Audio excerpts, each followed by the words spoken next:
And we're live. Well, a good welcome and welcome to another edition of Life is People. Well, we were just saying before we went live, what a cheerful mood we're both in tonight. Anyway, how you doing tonight, brother? You know, we do what we can.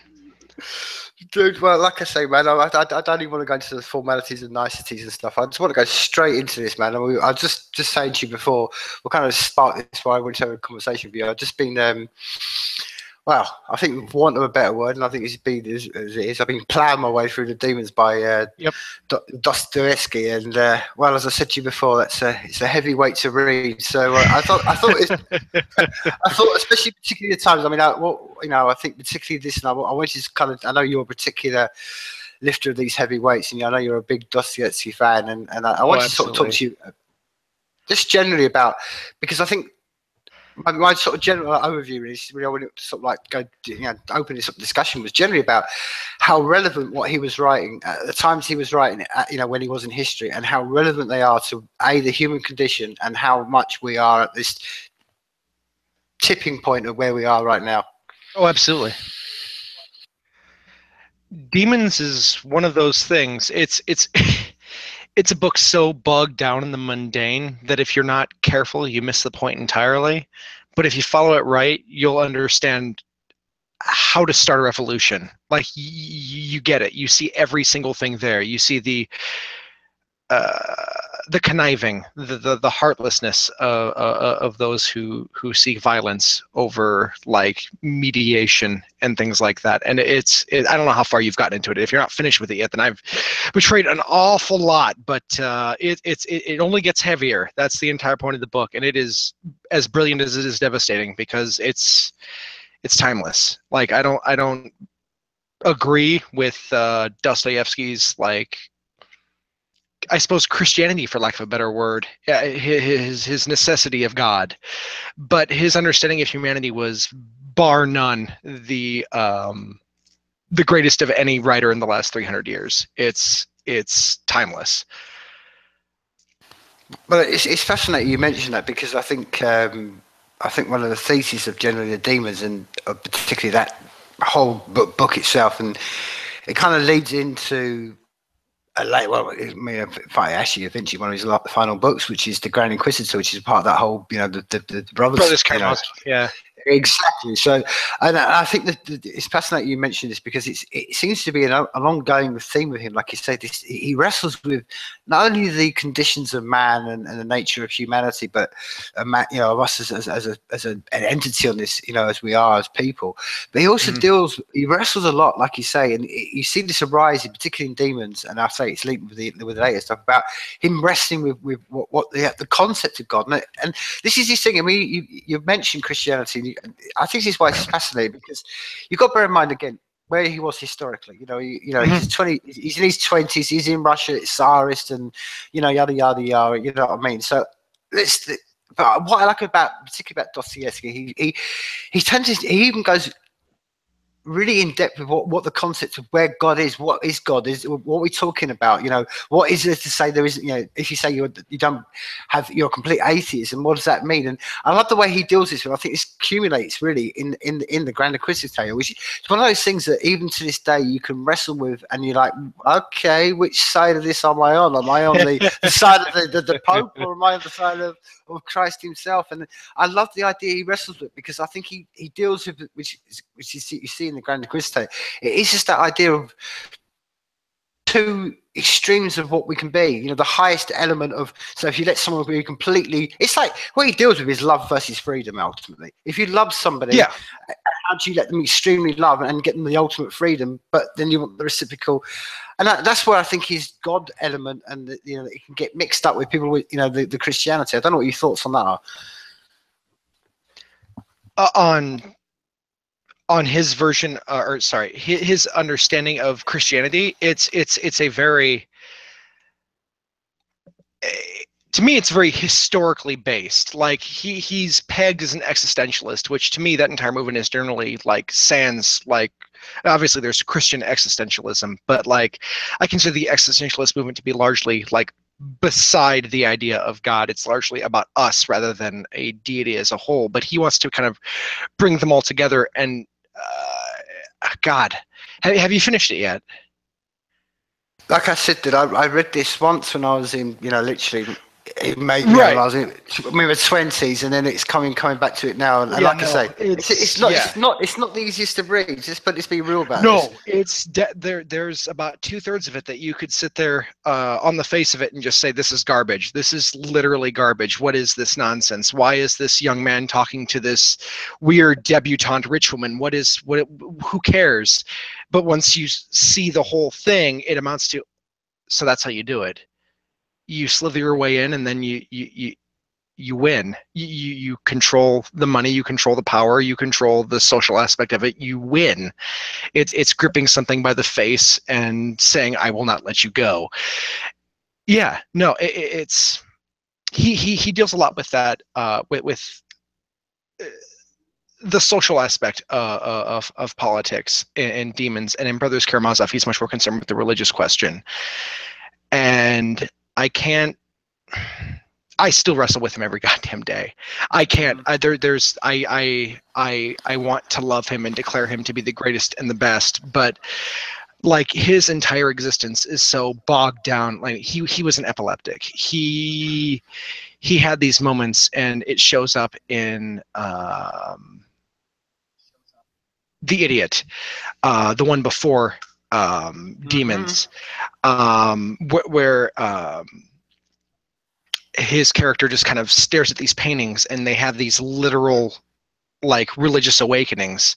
I mean, it's basically a story of the devil versus Jesus. Like that's the entire point of the damn book. It's about this flawed Christ, who, whether he wanted to believe it or not, he stumbles upon the realization that Christ was too good of a person to ever actually exist. Because like his Jesus is sitting here going off in the fucking parlor when like he should be going off in like the main room. He's going off and delivering this salvation to people that have no business hearing it. Like it's absolutely fascinating, but God, honestly, I don't. Without a lead, I'm not even sure where to tackle Dostoevsky. He's just such an overbearing presence in like the history of my intellectual awakening. I don't. All I can really do is bow down and be like, I don't get it. Hopefully, before I die, it makes a sort of sense greater than myself. But right now, like all I've got is just these weird social connections. I've given up on trying to understand him as like, uh, um, what's what I'm looking for here, as the person who is connected to his work, and largely as a person separate from it. So I'm looking at like Notes from a Dead House and things like that, where he had these awakenings, where he was put on death's door and then said, no, just kidding, it's fine, and trying to build him up from that, because he reached a plateau so far beyond the sum of, I think, what he experienced, that I have a very hard time getting to where he's at. He double jumped, and I can barely crawl up a fucking like couch. Like I don't know how to get there. I feel so intellectually powerless in comparison to him. What are your thoughts on his like heavily Christian attitudes towards the idea of righteousness and salvation and stuff like that?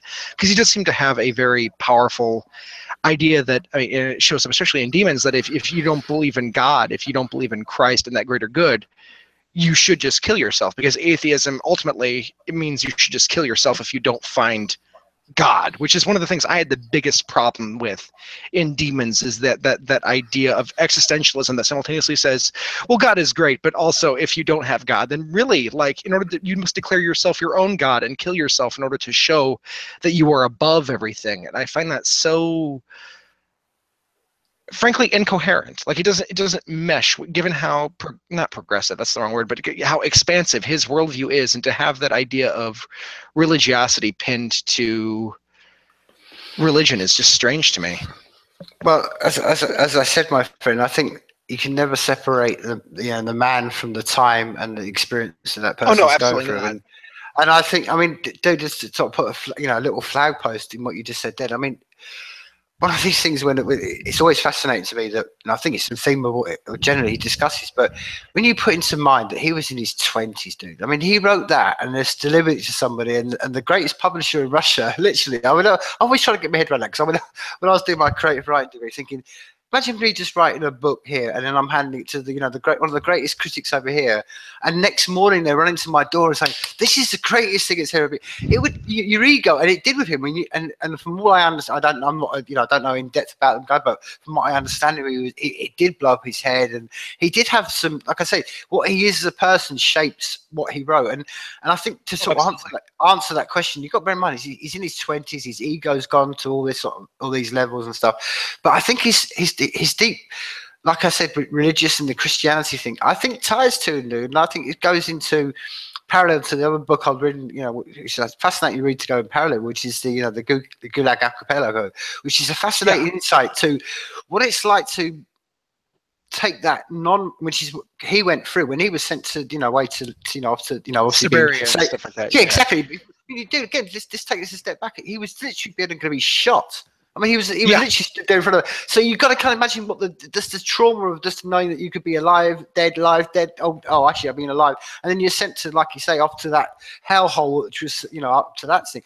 Now, I think what he was tackling was, and what you just mentioned then was, if you see the lack of completely, as he said, this is what an atheist society does. This is, if you see the whole, what this does. It's what's the thing. One of the things I think the theme he deals with is how do you deal with people that will kill for the benefit of mankind, and that's what he saw. That's what he lived through. Like, for the collective good, we need to get rid of the other, and that's what he lived through as being the other.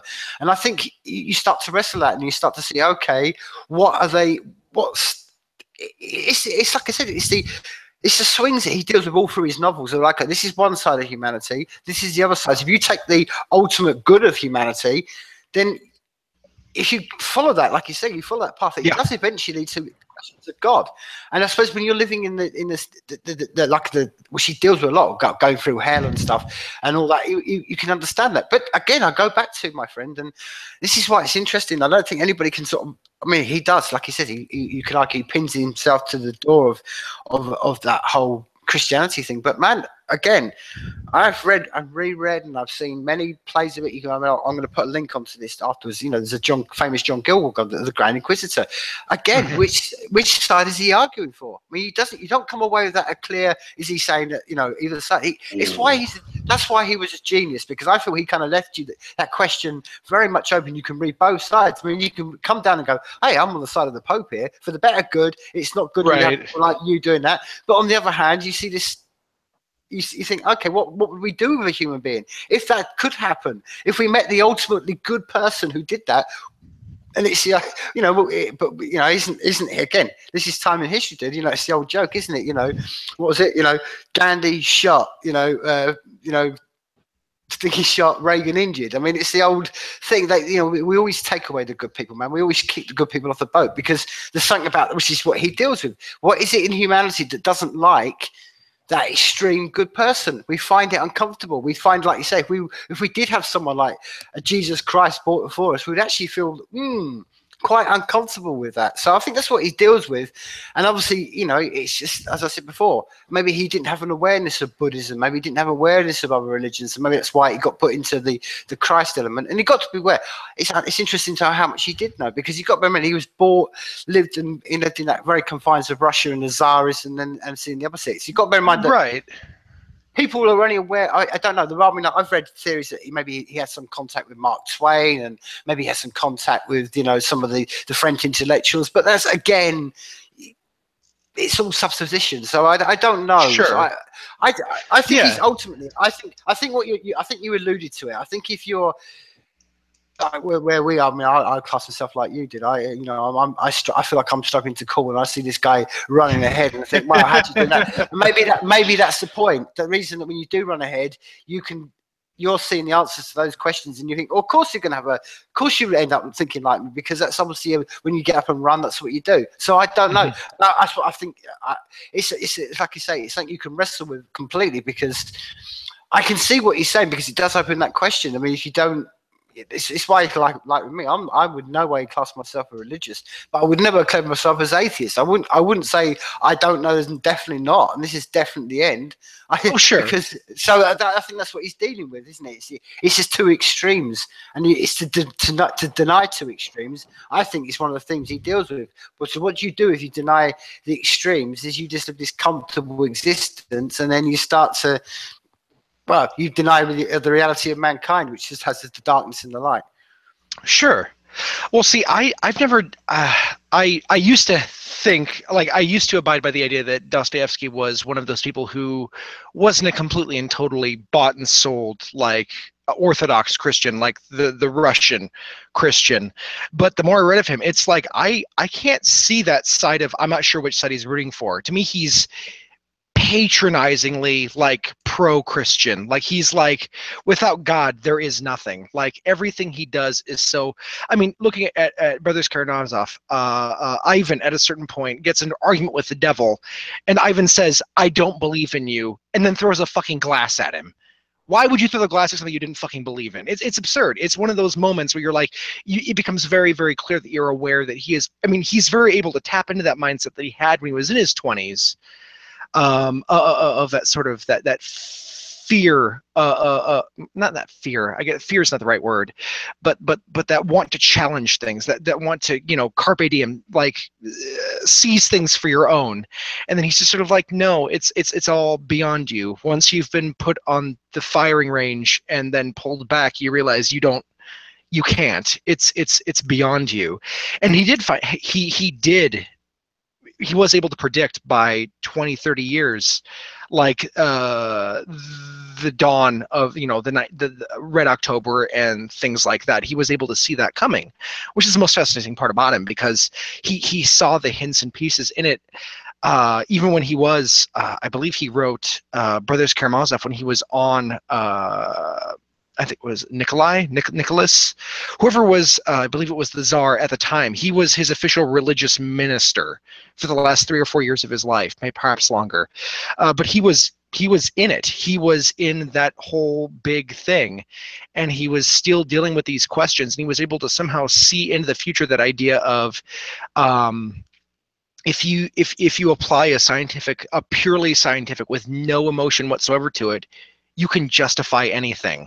You can justify throwing a bomb into a crowd of people because you're forwarding what you believe to be true and therefore righteous, and therefore the deaths mean nothing. And he saw that, and he dealt with that. And that's a lot of what the demons deals with. Is the exact same thing. It's the convincing of the us versus them mentality, which we both know is basically what we're dealing with in the world right now. There's no conversation. It's just, I'm right, you're wrong. Who's going to fire the gun first? La-di-da-di-da. Like, no one, it's ridiculous.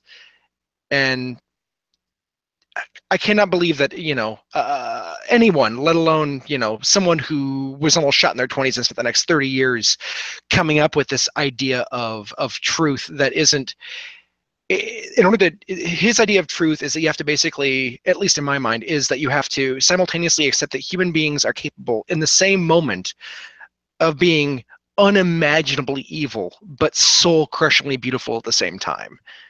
And to be able to kind of navigate those two things, to be able to accept those two things, I think it is at the heart of any Dostoevsky novel. You have to kind of reconcile those things, that we are not all one thing or all another at any one moment, that there's not one answer for anything that we do.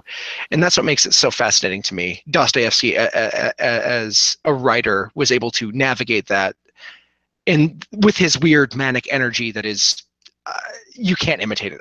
You can't. That's a madness that once in a generation finds. But yeah, no.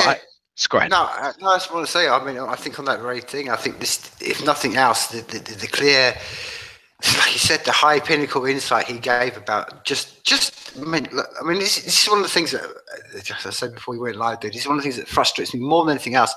Just the simple, what you just described then, that life isn't some kumbaya, isn't it all great? That alone, just that one focus, we could realize that, then a lot of the ideologies in this world would just disappear.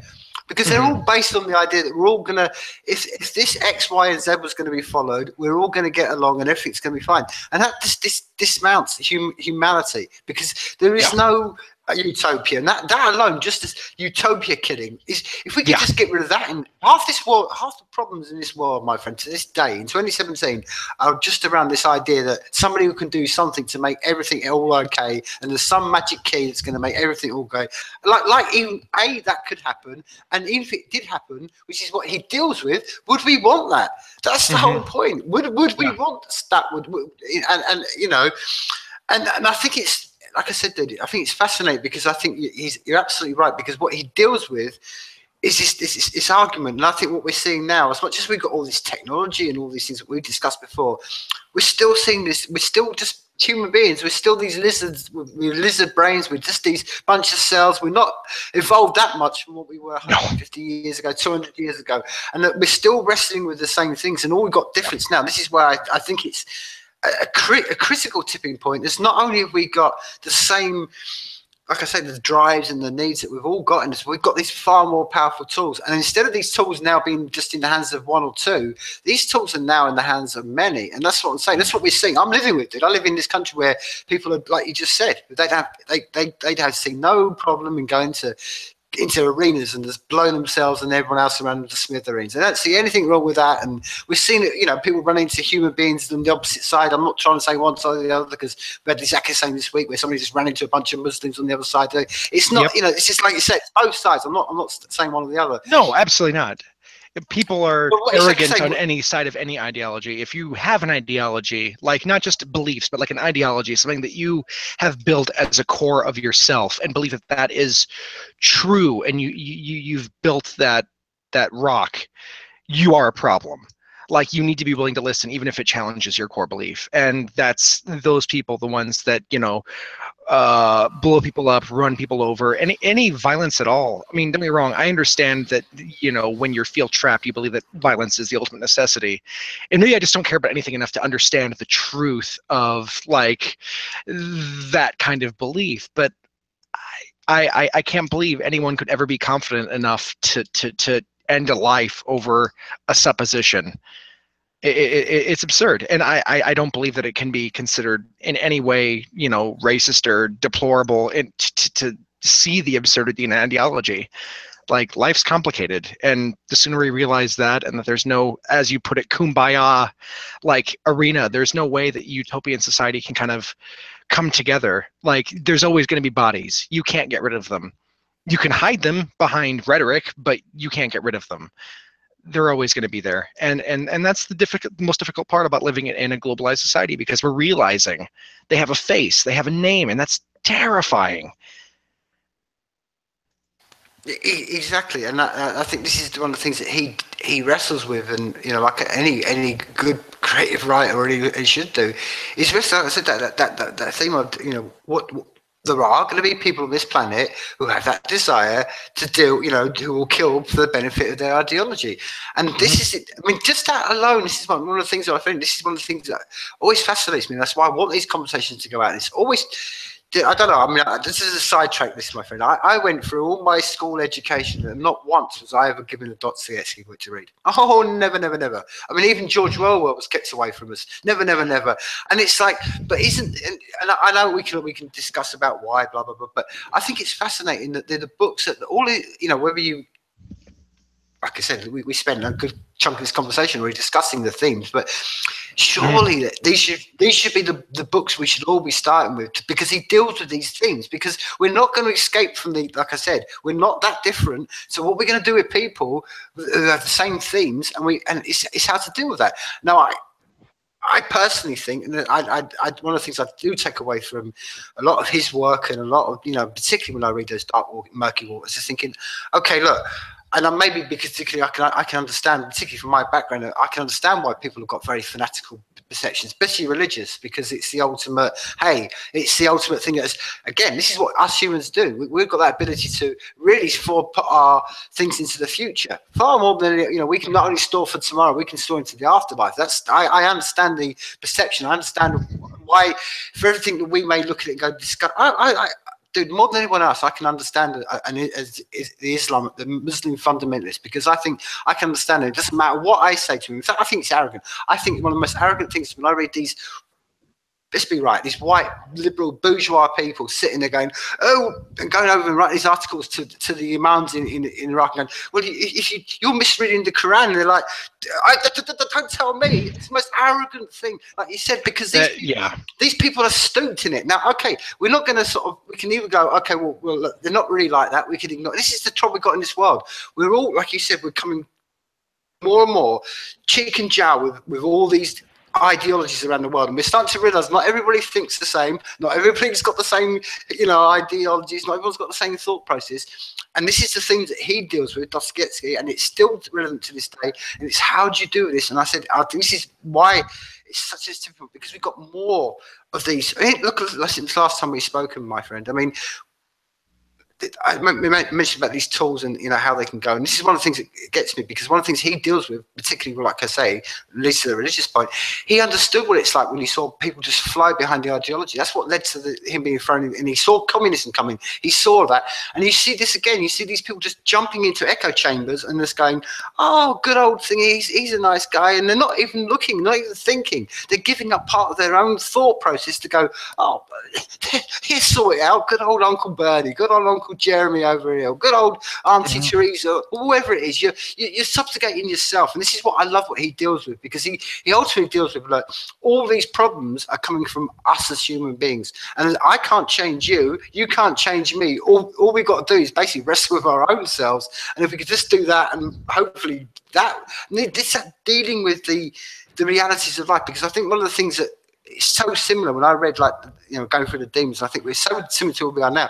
People think to basically to not answer this question: how do you deal with people that will kill for the benefit of what their ideology? And I don't care whether it's religious ideology, whether it's Trump, whether it's Theresa May, whether it's the European Union, whether it's, I don't care. I'm talking about the general one, because that question is something we need to wrestle. And I think, like you said, because if you don't, then these things still go on and people get killed, and we none of us want anyone to get killed. And it's a difficult question, my friend. What do you do with these people? I mean, what is the cure for this? Because it's to recognize it, which is one of the things I think people need to do, is to understand that those people are like that. Then what's the cure?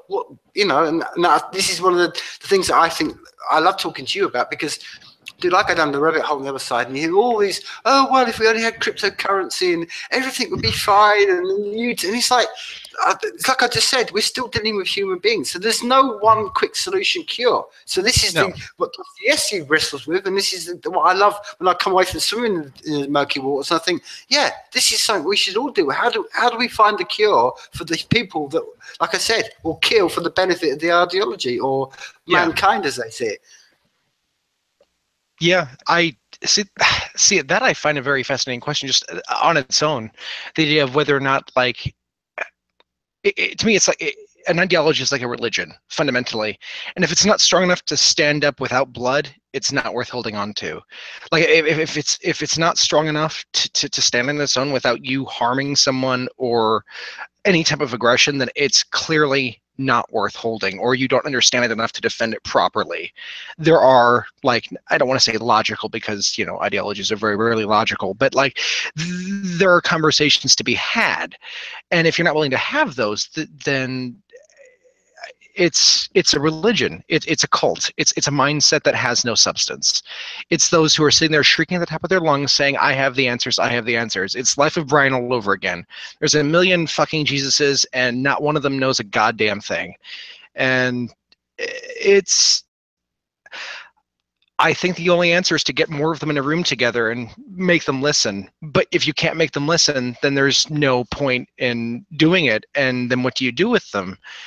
And the answer is really nothing, because I mean, perhaps you have some sort of like final answer, like idea, but I can't even imagine, like, what can you do with someone who legitimately believes that wholly in something? I can't imagine being that confident in anything. I got out of bed in the morning and I still have to remind myself of my name. Like, I can't imagine believing that I understand what the world wants and what it deserves and how to deal with that. Well, can I give you an insight into this, my friend? Oh, absolutely, absolutely. I was brought up in a, a full on, hell and fire. My father's a preacher, so I've been brought up. Oh, He was okay, okay. So so I understand. That's why when I say I understand their mentality, for years and years in my life, that was it. And so I understand the very closed echo chambers. You get, this is one of the things you learn from that. I particularly, my insight is, dude, by the time I was literally 5, 6, 7, let alone by the time I was going to high school, I could bat away any question that anyone came to me about. Well, why, if God's full of love, then why is this? And why is the children? And all, I could answer. I could bat away them like, swat them away like flies. And every part of, I'll go to, again, same sort of thing. You go to a meeting, you're surrounded, your friends become very small, but you're still in the world, and everything you see around you, you go away, you go to the people, and it's all there, and there's answers for everything. And then it makes you more affirmed in your ideology. You think, okay, that's why because they're all sinners, and they're never going to listen to me because they don't understand, and they're, and even then you've got higher philosophical reasons about, well, they've been put on this earth to cause us who are righteous. I get it. And these people, like you said, when it breaks down to them, great. But this is the real insight, dude. And I want to give this because I often said that, and I'll be real about this. I think breaking the input of a religion is very difficult, man. It was one of the hardest things I had to go through, which is to reprogram my mind to get away from all the religion shit I've been brought up with, all the guilt, all that crap. It's a very difficult process. So I think there's some people that don't. This is what I'm trying to say. If you look at any religious community or anybody in a cult mentality or anyone in that group think mentality, I think this is how the percentages break down. I think there's probably a good group mentality. A good 70-60% of them are just there just because it's a group herd thing. Hey, it's why not? I'm just there. It's just, I'm in it. And they could be there for whatever reason. It could be for whatever reason. Particularly, if you're going to focus on religion, a lot of people in the religion are there because they've had some sort of upset. That's why it seems to be full of single women. Husband leaves them. Right. They go to church. They find comfort in the religion.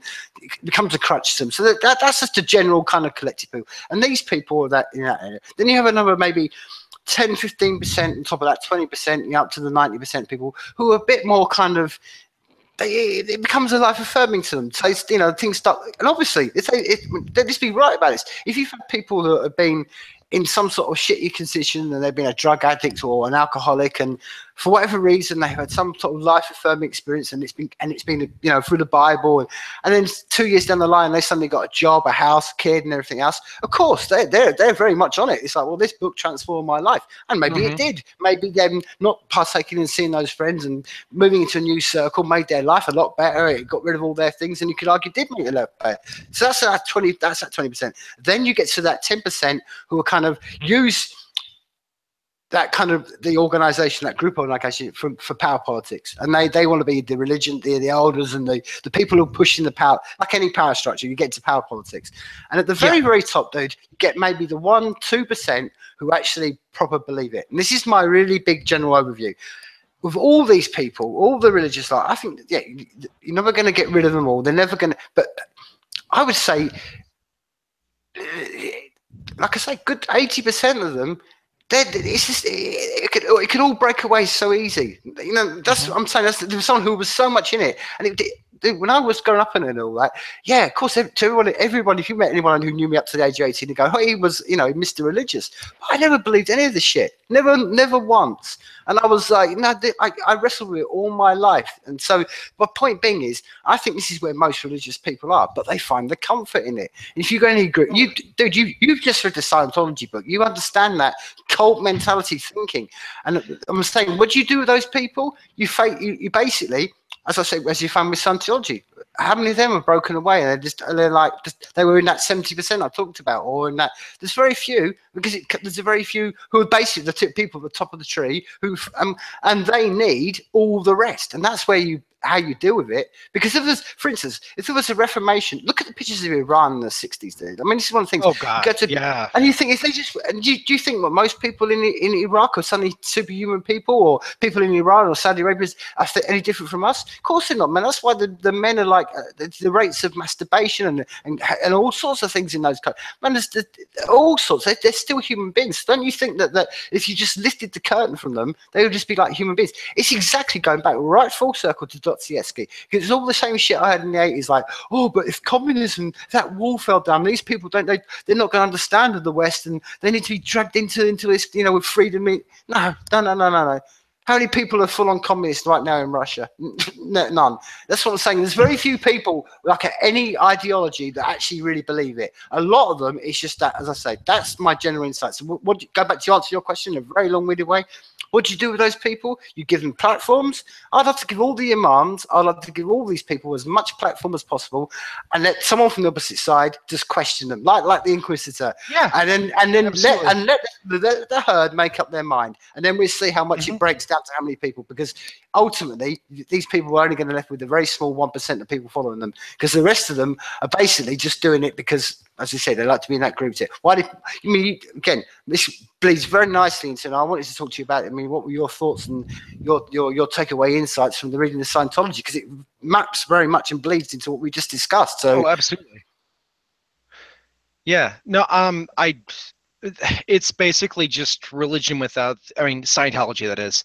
It boils down to basically any other religion, but without the tradition. It doesn't have the mosques. It doesn't have the cathedrals. It's the same trappings. It's the same stories, the same obtuse truths. It's just, it doesn't have any of the pretty things to keep you from thinking about it. And it's come from a society that was 20, 30 years away from the internet when it happened. And like it's fascinating because there were a lot of, like, even the highest of the high, I forget what it's called. I'll call it fleeing, for lack of a better word. I can't remember the word that the church actually uses in Scientology for it, but they run away and they come back and they get re-educated and they get brought back into the herd and they make their money and this and the other thing. But there was a huge number of them in the process of Lawrence Wright's book, Going Clear, that just seemed to just being challenged was enough.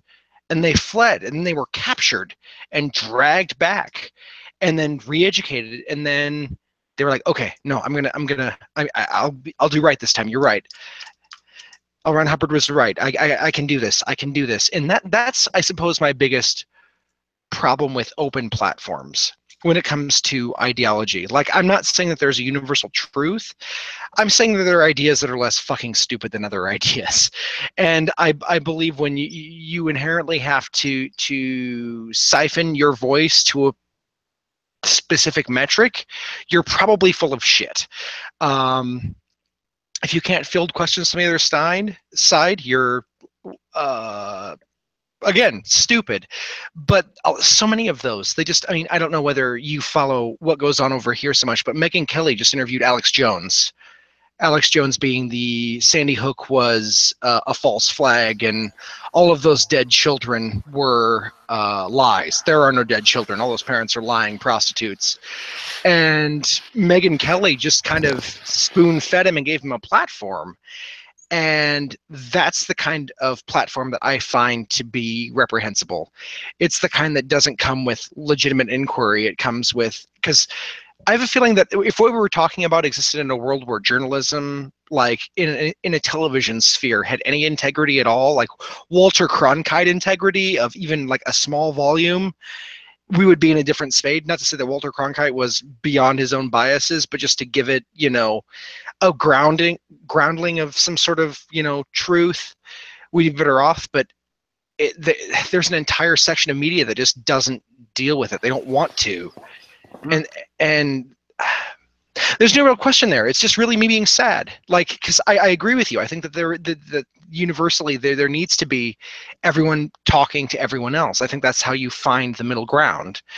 That you don't always get what you want, but if you're willing to compromise, if you're willing to say, okay, I want this and you want this, how about we do this, and find a medium ground. If you're willing to talk and acknowledge that maybe you don't know everything, That's it. That's life. That's the Dostoevsky of existence. It's realizing that you don't know everything and entertaining the idea that you might be wrong.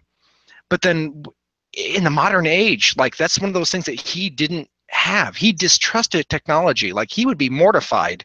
Like in The Idiot and Demons, he has an innate distrust of trains, that new technology, that shuttling of mankind from one place to another. He hates it. Tolstoy too, but Tolstoy's a hack, so we don't talk about him. But it's fascinating because I'm wondering how much of that distrust of technology was based around that idea of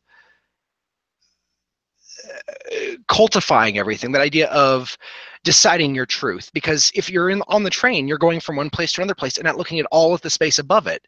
So you're missing it. It's just not there for you. Which is not to say that you necessarily want to be inconvenienced, but you got to know it's freaking there. So I don't know. I just thought of this now. I had never considered it before. I just thought he was being crazy. But I'm like, well, wait. What if there's just that truth that he's pointing at, and I'm just too stupid to realize it. And now I'm thoughtful. So anyway, your thoughts on that random spewing of nonsense would be greatly appreciated while I come to terms with my own anxiety. No, you're right, because again, this is one of my weaknesses I find with a lot of these people, and again, I mean, this not be right. I don't like to make idols of anybody, and I've always found it strange that someone like Dave, why was this? I've never gone with the Luddite. I've never gone with that whole idea of just smashing up machines for the sake of it, because I just think it's ridiculous. Because you're denying what we're like as a being. We like to extend, and you can be, ostrich in the sand sort of. Oh, absolutely. I think this is a problem in the world right now. We've got too many people that's been ostriches in the sand, and we've got to utilize these things. That's what I said. All these tools, nuclear to the internet to anything, they're just neutral. It's what we as human beings do with it, and that's absolutely. That's with everything as we know. But I think that it relates back to really, I think, what half the cure of what we can do. And I think this you're speaking upon then is in this process of at least speaking upon. At least if we speak, and I think I think maybe this is one of the things that the steps we can start taking forward is we just recognize there are going to be extremes. So, like if you talk about America, like Megyn Kelly and Alex Jones and stuff like that, and that's all perfect. That's what it's set up for. Yeah, and they're viscerally sending out signals to get you, reacting one way. It's like a show. It's a puppet show. It's all that kind of stuff. Okay, so that's great. We all know how they're playing it. So I think the way forward in that kind of circus that we're still around is to understand. Okay, look. Instead of having the left versus the right or the blue versus this, and a lot of us agree on so much. And why can't we just meet in the middle and go, look, basically, most of us, if we're just like us, are prepared to have a discussion, come to some rational, not with me, I haven't, and I know it's the same with you, and it's the same with all the people we're talking about generally. Anybody that's prepared to talk about their ideas, you just said, is prepared to have it knocked down, because I'm doing it all the time. If I look at any ideology myself, I think, well, wait a minute, where have I got that from? And maybe I should go away and strip it away. And I think it's completely, as anybody should do, if you've got anything you're prepared to stand any ground, well, take the opposite side and read everything against it and see if it, because the whole point is we're searching for the truth. And I think that the key word, we're all just searching for the truth and ultimately trying to find our way through this existence of that. So those people like us who are prepared to have ideas discussed because we understand, we're just prepared to, we want to, we want to have a consensus of how to move forward logically. That's what I'm saying, dude. That's a lot of us. Yeah. The trouble is, in this world right now, we're being absolutely run wild. Our frequencies and our minds and everything about us from every level is in this complete fear mentality. I mean, dude, over here, it's again, you talk about American politics. Over here, if you switch on any of the media, it's kind of like you've just got this narrative like, rich white man is going out to kill everybody who's brown because they want to burn them all alive in a tower block. It's just that, you know, we all sat in a room together and went, oh, how can we get rid of these poor brown people? I know, let's burn them alive. And this is the narrative. Honestly, you'd laugh, but this is BBC, and this is all the mainstream giving this narrative, feeding this division and this you know, one against the other, and I think this is the point. Okay, that we've got to, as people, go, right, if we're prepared to sit down and talk, then we're the great middle. That we're the ones who can sit and talk about these ideas. It doesn't matter you're lefty or right or whatever, but this is to me the secure discussion. And it goes back to what you were saying about that train thing, because we can't avoid the train situation. We can't avoid any situation. You're right. Sometimes we, maybe even for our own lives, you know, maybe you. Did you know it's like you wrestle with this and you're going out and working a 9-to-5 job? You haven't got the time to sit there and go on. So you've got to, like you say, you've got to get almost like train mentality and go, right, I'm in a carriage. I can't think of all this stuff. I've got to go forward. It's now about my fair enough. That's great. But the point was, I'm saying, are in that preparation of talking. We're not someone, as you said before, at least who's going to go, no, I'm not, my ideas are my ideas. And this is, to me, is secure. It's opening these channels of conversation, because what we're doing right now, this is secure. Talking to people, but the world we live in right now, the minute you open your mouth, this is where it's really, really hard, because you can open your mouth, have an opinion, someone comes up with, like you said at the beginning of this conversation, and it just leads into some argument. And arguments aren't the solution. Discussions, and this goes back to the. Yep. It goes back to why more people need to read books and sit down, because they need to understand what conversation's about. It's a process of give and take and listening, and not just shouting over each other. Right. Yeah, no, that I absolutely agree with you. Believe it or not, and I don't want to drag it into too general of a politic, but Trump was in my backyard last night. I was at work and he was literally 3 blocks away from me. So one of my friend's coworkers' 17-year-old daughters, after the event, she was 17, was being vocally antagonized by one of the supporters as they came out. It wasn't a matter, I mean, who has a conversation with a 17-year-old about politics? Let's be honest. Who again, up until 18, who were you? You don't know what you believe. You are just, you know, you're a conduit from where you were grown in. You are still incubating. You are still becoming who you want to be. What kind of person takes that and ignores it and just starts screaming at them about what they believe, what they know to be true? It's like a like mind thing, and it's such a weird moment to have to confront that they had these children, because it wasn't about whether or not like a 17-year-old should be out there protesting, whether they knew what they were doing or not, because the 17-year-olds aren't dumb. They just necessarily, they don't have both sides. They have one side that they're pretty well educated on, they just don't have the other side. And then that's what reading is for, to get to that other side, so you realize that, oh, okay, so it's not necessarily coming from a point of bigotry or hatred for this, that, or the other thing. It's just like they fundamentally disagree with the nature of this, and it's okay to have those fundamental differences. But just seeing him in town, I swear to God, it dropped the IQ of every single person in this town, left, right, or center, like 5 points. It just regressed everyone. That populism, that idea that like numbers are power, and therefore if you're in a group, you are powerful. It was so like Cro-Magnon and just disappointingly feral. It was. Honestly, I'm just sad that it had to happen that way. Like, not only the conversation with a teenager who, you know, it's a fucking kid. What do you do with it? You'd be like, oh, okay, well, tell me what you believe, and then you poke holes. You know what I mean? Like that's how you recruit people. You poke holes. You say, okay, well, what about this? You don't yell at them. You don't yell at anyone, adult, child, or like teenager. You can't. They won't listen to you. Like I work with teens for a living. You yell at them. You might as well just kick them out now, because they're not going to listen to a damn thing you say. You have to be kind. God damn it, babies, you have to be kind. Sorry, Vonnegut quote from God Bless You, Mr. Rosewater. That's my entire like human existence in a nutshell thing. I mean, again, it's just a flagpole, that one, my friend. I think it's, again, and then go to the politics in America right now, but this is one of the things I've been saying for a long time, and I think people, I honestly feel like sometimes I'm just bashing my head against a brick wall, but the reason I keep saying about this is so important to discuss this. Is why I say it so much and try to say it as clearly as possible, because for instance, like in America right now, you've seen all the Antifa stuff, and you've seen the alt right and all this stuff, and it leads to literally what you're seeing. Let's get leads to the violence in the street and both sides. But man, let's be real about it.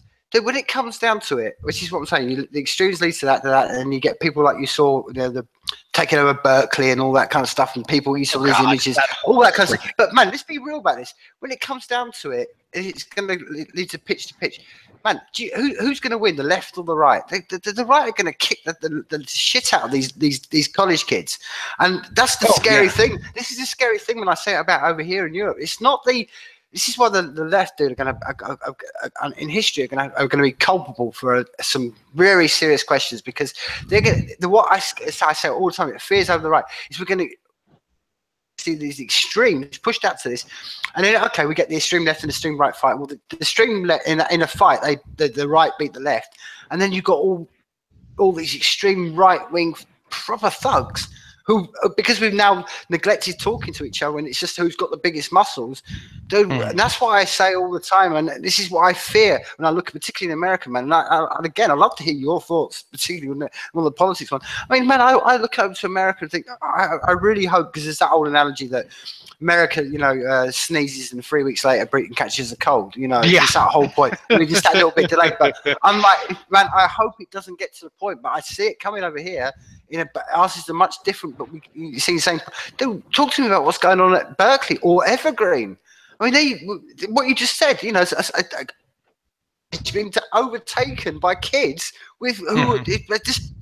And it's, I mean, dude, I look at it and think, this is what we're talking about. We just can't give these, like, whether it's Megyn Kelly talking Alex Jones, or giving these kids, like you said, these 18, 19-year-old kids who are taking over uni. Dude, when I was at uni, if I'd ever to stand up to my lecturer or do anything, I wouldn't even thought of it. I wouldn't, not because I'm some sort of deferent person. I'm far from deferent. But the idea that I would just, because of whatever little beef was on my shoulder at 19, 20, take over my university and expect my dean to come out and literally just, literally play my dean to like a puppet. I think this is half the problem, because I don't know how that's being represented in America, but I look it over and think, man, why is this being allowed to happen? Why?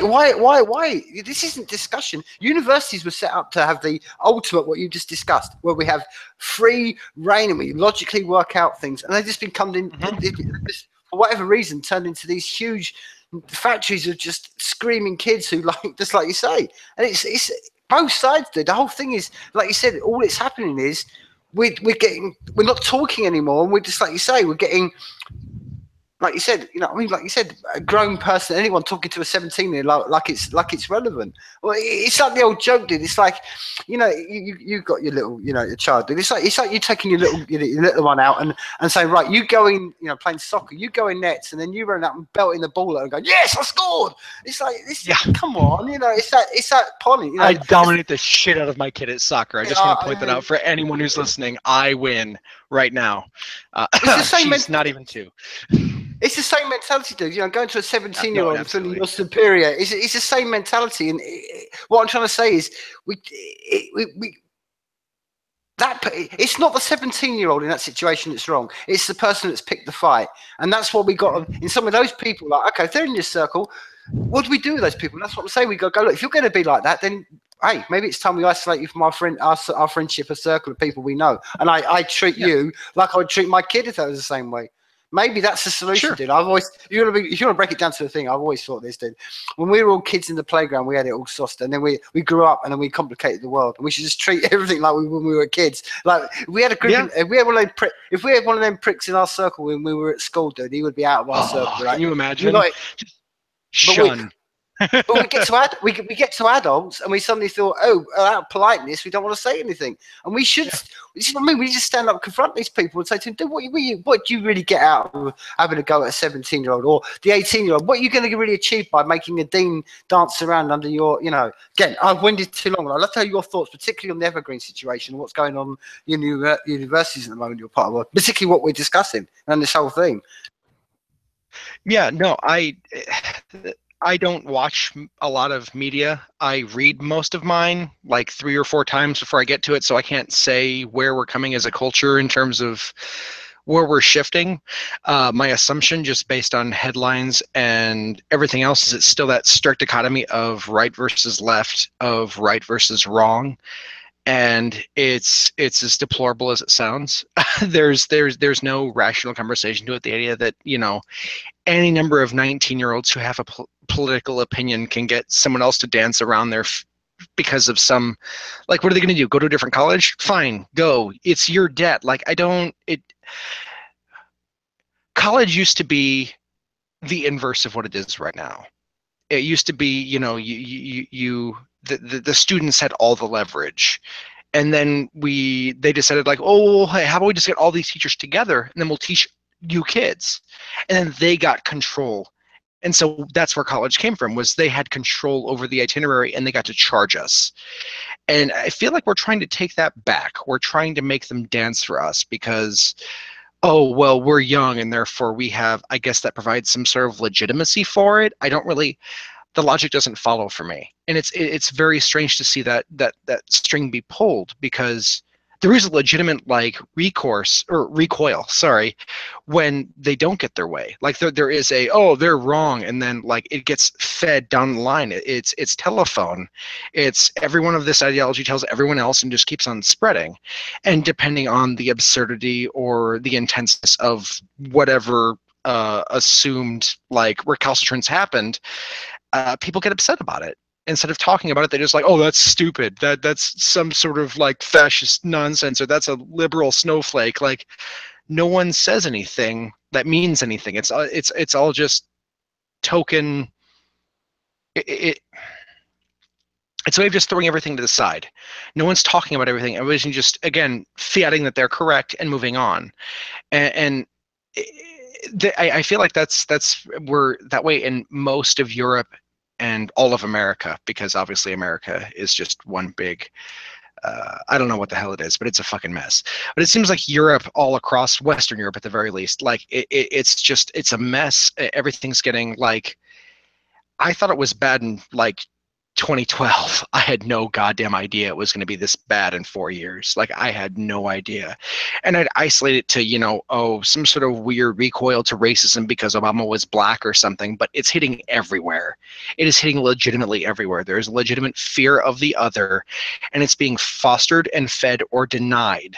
Instead of having a conversation about, okay, what's legitimate and what's not, is there a reason that we should be afraid of Muslims as a whole? Well, not necessarily. They're basically in the same space that Christianity was when they were this old. But, like, there still needs to be, like, we should be concerned about it. It should be on the radar. We shouldn't assume anyone's bad, but we should probably be aware that it's going to happen. No, immediately assuming that you're racist, you're a bigot, you're anything but having a conversation. You can't do it. Like, the conversations that we have, because I'm sure that if we sat down and fleshed out our beliefs right now, we would have eons of conversation over what is right and what, and God bless it, because that's what needs to happen. Like, those are the conversations that need to be had, and no one in this country in any form of media is doing that. They're all feeding each other the same trite bullshit, and it's debilitating because no one's having an honest conversation. And when you do finally have a conversation, it's with someone who's so legitimately annoyed or upset by your point of view on social media or anywhere else that they have their shackles up. They don't want to have that conversation. They just want to antagonize you and prove you wrong, or just shame you if they can't do that. And I mean, how is it over in, like, the UK? Is there any, is it that, because I know there was the Corbyn thing that was like, oh, the big surprise, and suddenly the left needs to move more left, and I can't pretend to understand, like, where on the ground everyone is with that, but, like, have you noticed a big, like, cultural shift since the election? No, as I said before, man, again, this is the whole point of it. And let's be real. I mean, what we've seen I mean, again, in the last election and Brexit, and this is the whole point. And I've always said this. It makes me laugh, and I think it stems upon what you just said there. There's media and all sorts of, basically just all the time pointing and dividing. So, for instance, let's take a step back. Over here we had Brexit. So immediately Brexit happened. happened, and that was just immediately from the media downwards, because it was never going to happen. It's a bit like the Trump thing. It was never going to happen, Then it happened. Then it was just for months and months and months to this day that basically this was just all a bunch of racist people who didn't like other people who only have a colour.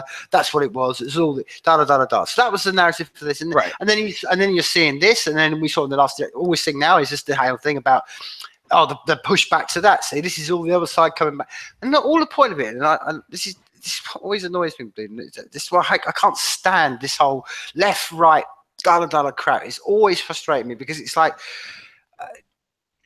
When you've lived, and I've lived, in some of the worst, sort of like, parts of some of the cities in this country. I was born in one of the most deprived parts of London and grew up in that stuff. So, and you find the people that live. This is the whole point. This is why at the moment, the very unique perspective of England. We're constantly, which is you see in America, but they not only do they define everything. It's basically the general one they divide us down is either male, female, black, white.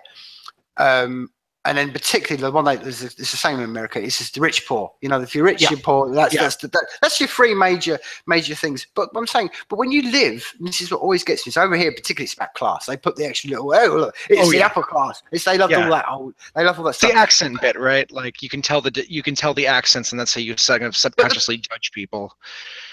But again, it kind of plays to what I said before, my friend. This is what I'm saying. Let's take like I was describing about religious or a church, and you say that the same percentages. It's the same with everyone else. Now, 70% of the people in this country live in cities, and this is the whole point. They're being told they're racist and no. I know people, for instance, like they voted Brexit because they saw that their jobs and their wages, and they saw it as a way like, hey, we're just being our everything's just been, our wages have been cut. And they were told they're racist. It's like they're being told they're racist by people who never see a black person or an Asian person, live in some really nice little, suburb somewhere, and they're telling people who are the working class who live amongst the black, Asian, and they have done all their lives, and they get along and they go to school with them and they're best mates of this, and they've been told you're racist, and it's like. How can I be racist? It's these easy cards. Yeah, and it is. It's these easy trump cards that are pulled out. I say trump cards because it's a game we used to play as kids. But I got it. Do you know what I'm trying to say? It's again. But they pull these cards out and then easily manipulated into them. And I want to sort of take this back to really kind of the university, because one of my reflections of university was, again, I mentioned it earlier on, but I was never on the reading list. We never did Nietzsche, Dostoevsky. We never did. Oh no, we're not going to touch any of this stuff. It was just so weird.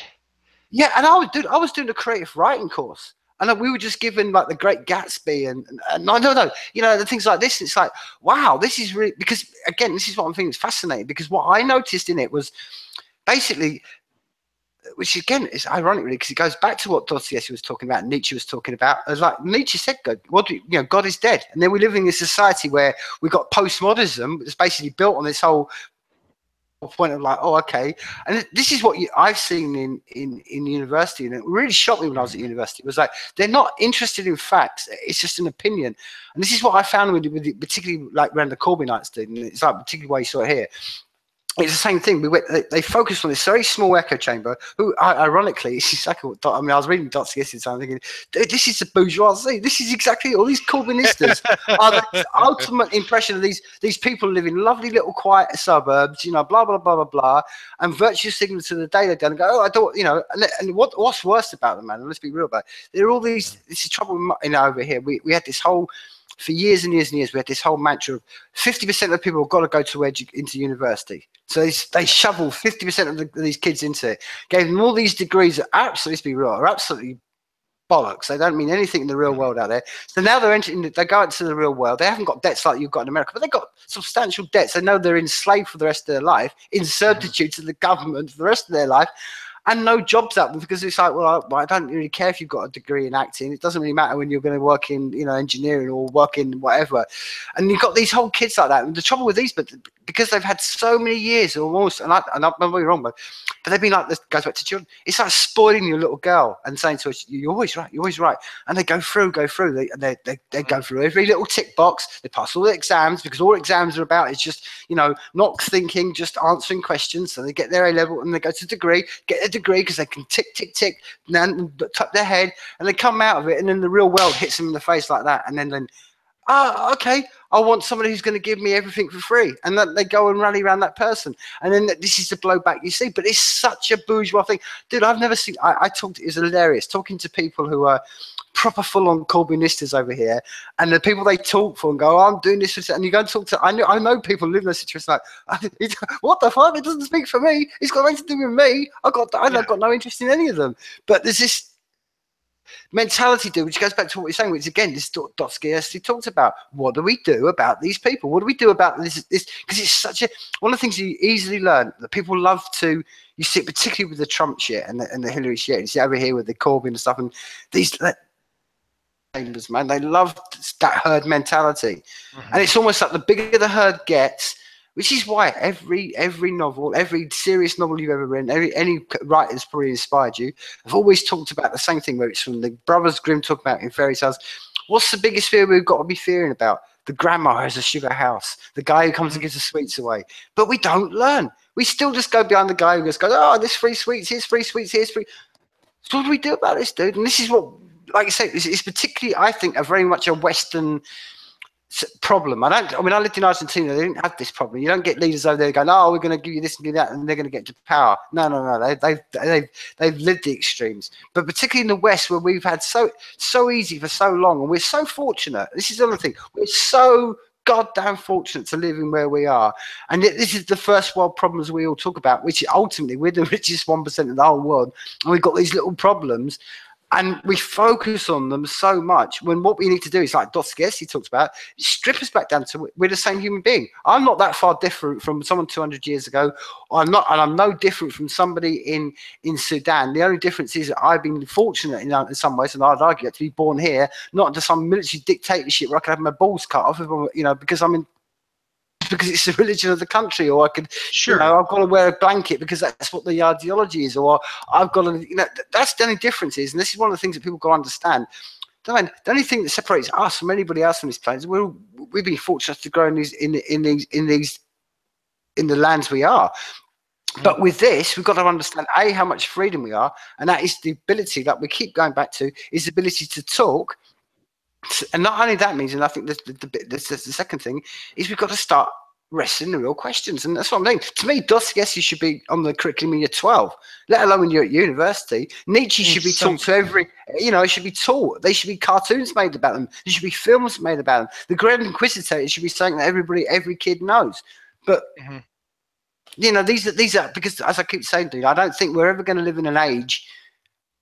I don't want to ever live in a world where we didn't have to wrestle these questions, because to me, this is the very essence, and I think the very beautiful thing about being mankind. We have got these extremes of what you just, we've been discussing all night, and I think this is the whole. As I said, that goes. It's a roundabout way of saying what's going on with the Corbynista thing, but it's the same. This whole point.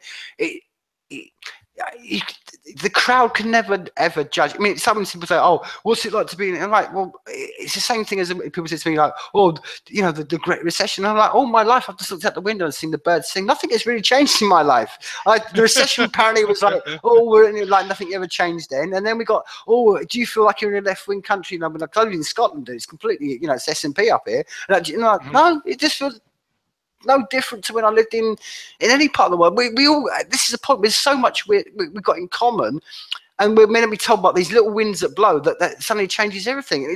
America ultimately hasn't changed under Trump. It's it's the same people you're mixing with. All it's done is given some people more of a platform to speak, because they feel they've got this big crowd behind that gives them justification. And it leads to some guy talking to a 17-year-old thinking he's a big man. No, I wholly agree with that. I was wondering if I was going to take issue with the whole, like, we have it so good, but like, no, we do. We really do have it so good. I guess my only concern is because so much of my issues in the world are pegged on things that are out of my control.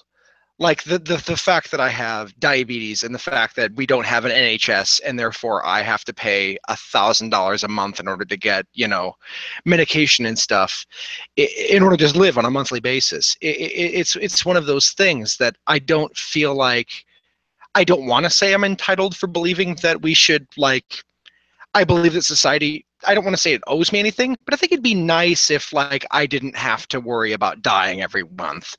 Like, I think that'd be super neat.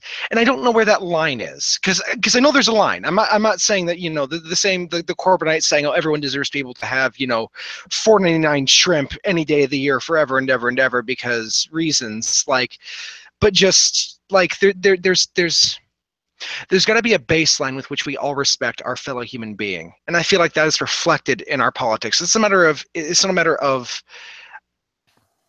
dismissing other people's views. It's a matter of realizing that we're all in this together, and it's those people, those hyper libertarian, like, no, no, no, no, no, no, no. You can't put that on me. I don't want that. Like, no, we're still in this together. No, I didn't want anything to do with that, but we're part of this. You can't break yourself away. And that's my biggest issue, is with those people that really aggressively despise the idea that they are beholden to their fellow man, that they're obligated to be a Samaritan, if not a good Samaritan, then a bad one, that there is that choice that they have to make implicitly. And I feel like that's the biggest issue that, at least in America, we're confronting is the idea of freedom from versus freedom to. Like, I believe I have the freedom to, pursue happiness and, raise my daughter without fear of dying in my sleep at the age of 35 because my kidneys are failing. Whereas everyone else feels, not everyone else, that's a I versus me pity party, but like that they think that they have a freedom from that responsibility from me and every other person with a chronic illness. And that to me is my biggest issue. If we could all cumulatively get together and say, we all need our fellow man. We all need our Samaritan.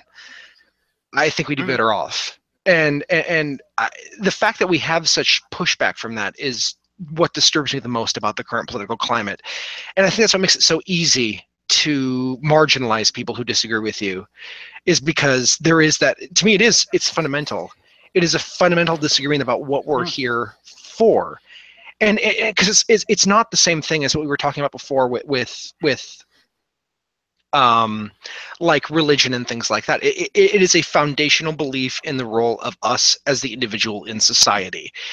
And I'm kind of, and this isn't just me, being on a pedestal, right? I was legitimately wondering, like, what are your thoughts on like the idea of society versus the individual? Like, because obviously Dostoevsky has his own, he's very much like, you are responsible for you, but this was the age before insurance and everything else. He I don't know what he would believe now, but like, where do you stand in the grand crux of us as a species and a society versus us as the individual and the freedom from and the freedom to? Well, dude, on the first point you just mentioned about, that you mentioned that libertarian. I mean, I don't really kind of, if there was that somebody who was like prepared to live that way, and that great, that basically person is going to go live in the woods somewhere by themselves and look after themselves. Great. They never do, though. I know that's my point. I mean, it's like this is the thing I've always, my benchmark in life. I will never take anybody giving me any kind of moral judgments or anything like that, and unless there's some hermit who's lived up on a mountain for 20 years, because it's, to me, unless you can live the life, and I mean proper living the life, and then at that point, right. And the ultimate thing I realised in this walk of life, those people are never going to preach to you. That's the real Zen enlightenment. When you don't ever want to preach to people. That's the real Zen enlightenment. But the point being, on that society one, man, I think it goes back to the politics and money. It's what really kind of, like I said to you in life. It's what's kind of really frustrated me, particularly in the last 10 days, because again, it's an event that's happened over here recently. We had this tower block that went up. So just to give you a bit of, we had this tower block go up. Over 70 people died. Yep.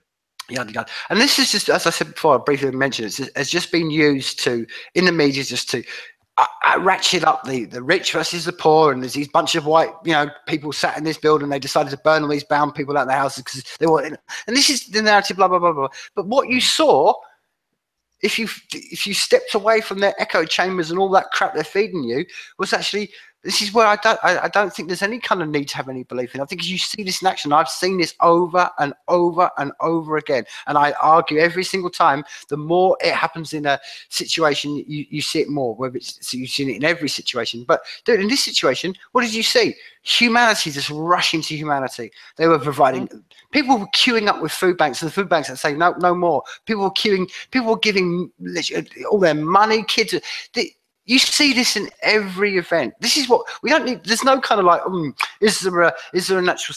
This is what I said before. Most of us will run around humanity. The ones at extremes, they don't. They don't give a shit. They don't give a shit about humanity. It's what you said before. Most of us don't want to put bullets and harm anyone else. There's a few people who, for their own little weird reasons, do. But they constitute a very small percentage. But at the moment, have the loudest microphone. Right now, what we saw in London was everybody just rushing in, and you saw this, and you see it in every situation. Okay, and like what happened when the levees broke down in New Orleans. Okay, all the focus was about how the government didn't step in. I'm like, oh, there you go, some big, great big monolithic system didn't step in and help the people. Oh, there's a shock.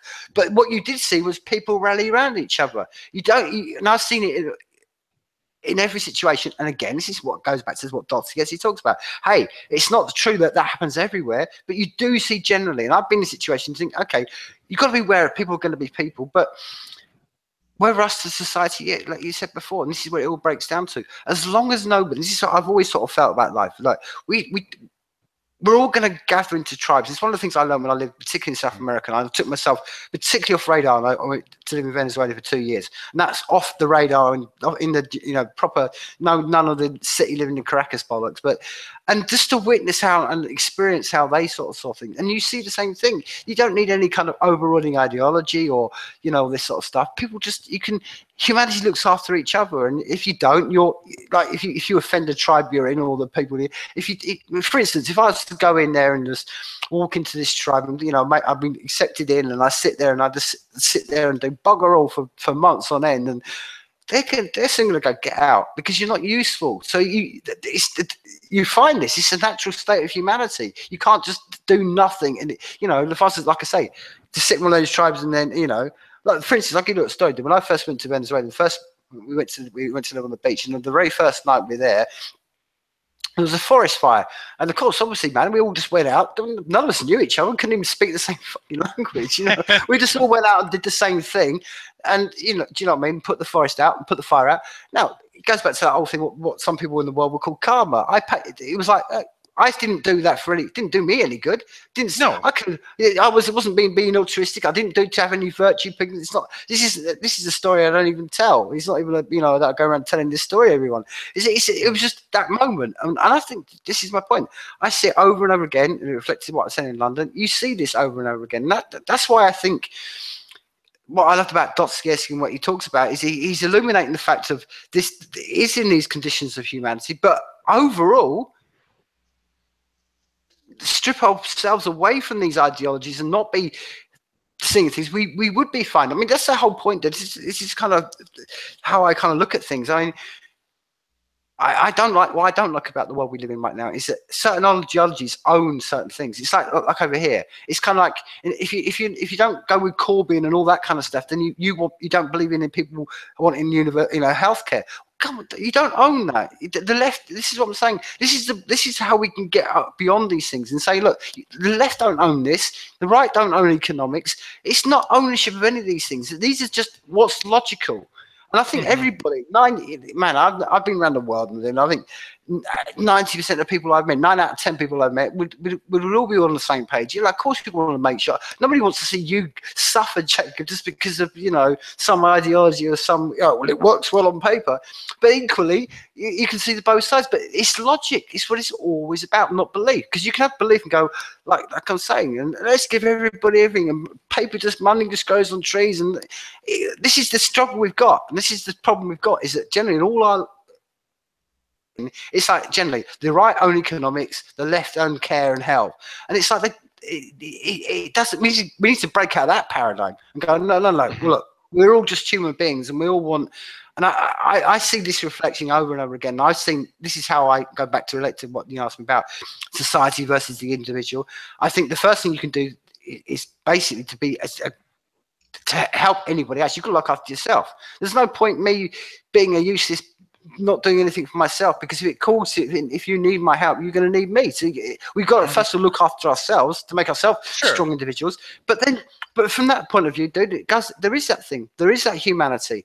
And I don't care what anybody says. This is why I heard about, it's extremes, like, well, human beings are like this and human beings like that. Well, hey, I'm just telling you what I've seen human beings like. And I don't think this is what I'm saying. I think this is genuinely, if we could just, this is the point. This is what I say every time. Wherever you stick on everything, you hear the narratives, but every day the life goes on. I was told, like I said before, 7 years ago, it was a recession, depression. We were all poor, and life went on. Birds sang, the grass grew, the flowers. Life goes on. We all get on. Dude, it's what I'm saying. I guarantee if you were, to walk out your house tomorrow morning, you saw someone on the street you didn't know, you go over to them, man. It's that reaching out for humanity stuff, dude. And this is why I feel whatever anybody says, and it's fascinating that people spend, like Dostoevsky, spend their life writing about it, but this is just my reflections. I think we all need to be individuals. We're not. I'm not a group. We're all just individuals. But in that individuality of us as human beings, it's because, again, I think it's DNA. Let's go right back to it, very beginning.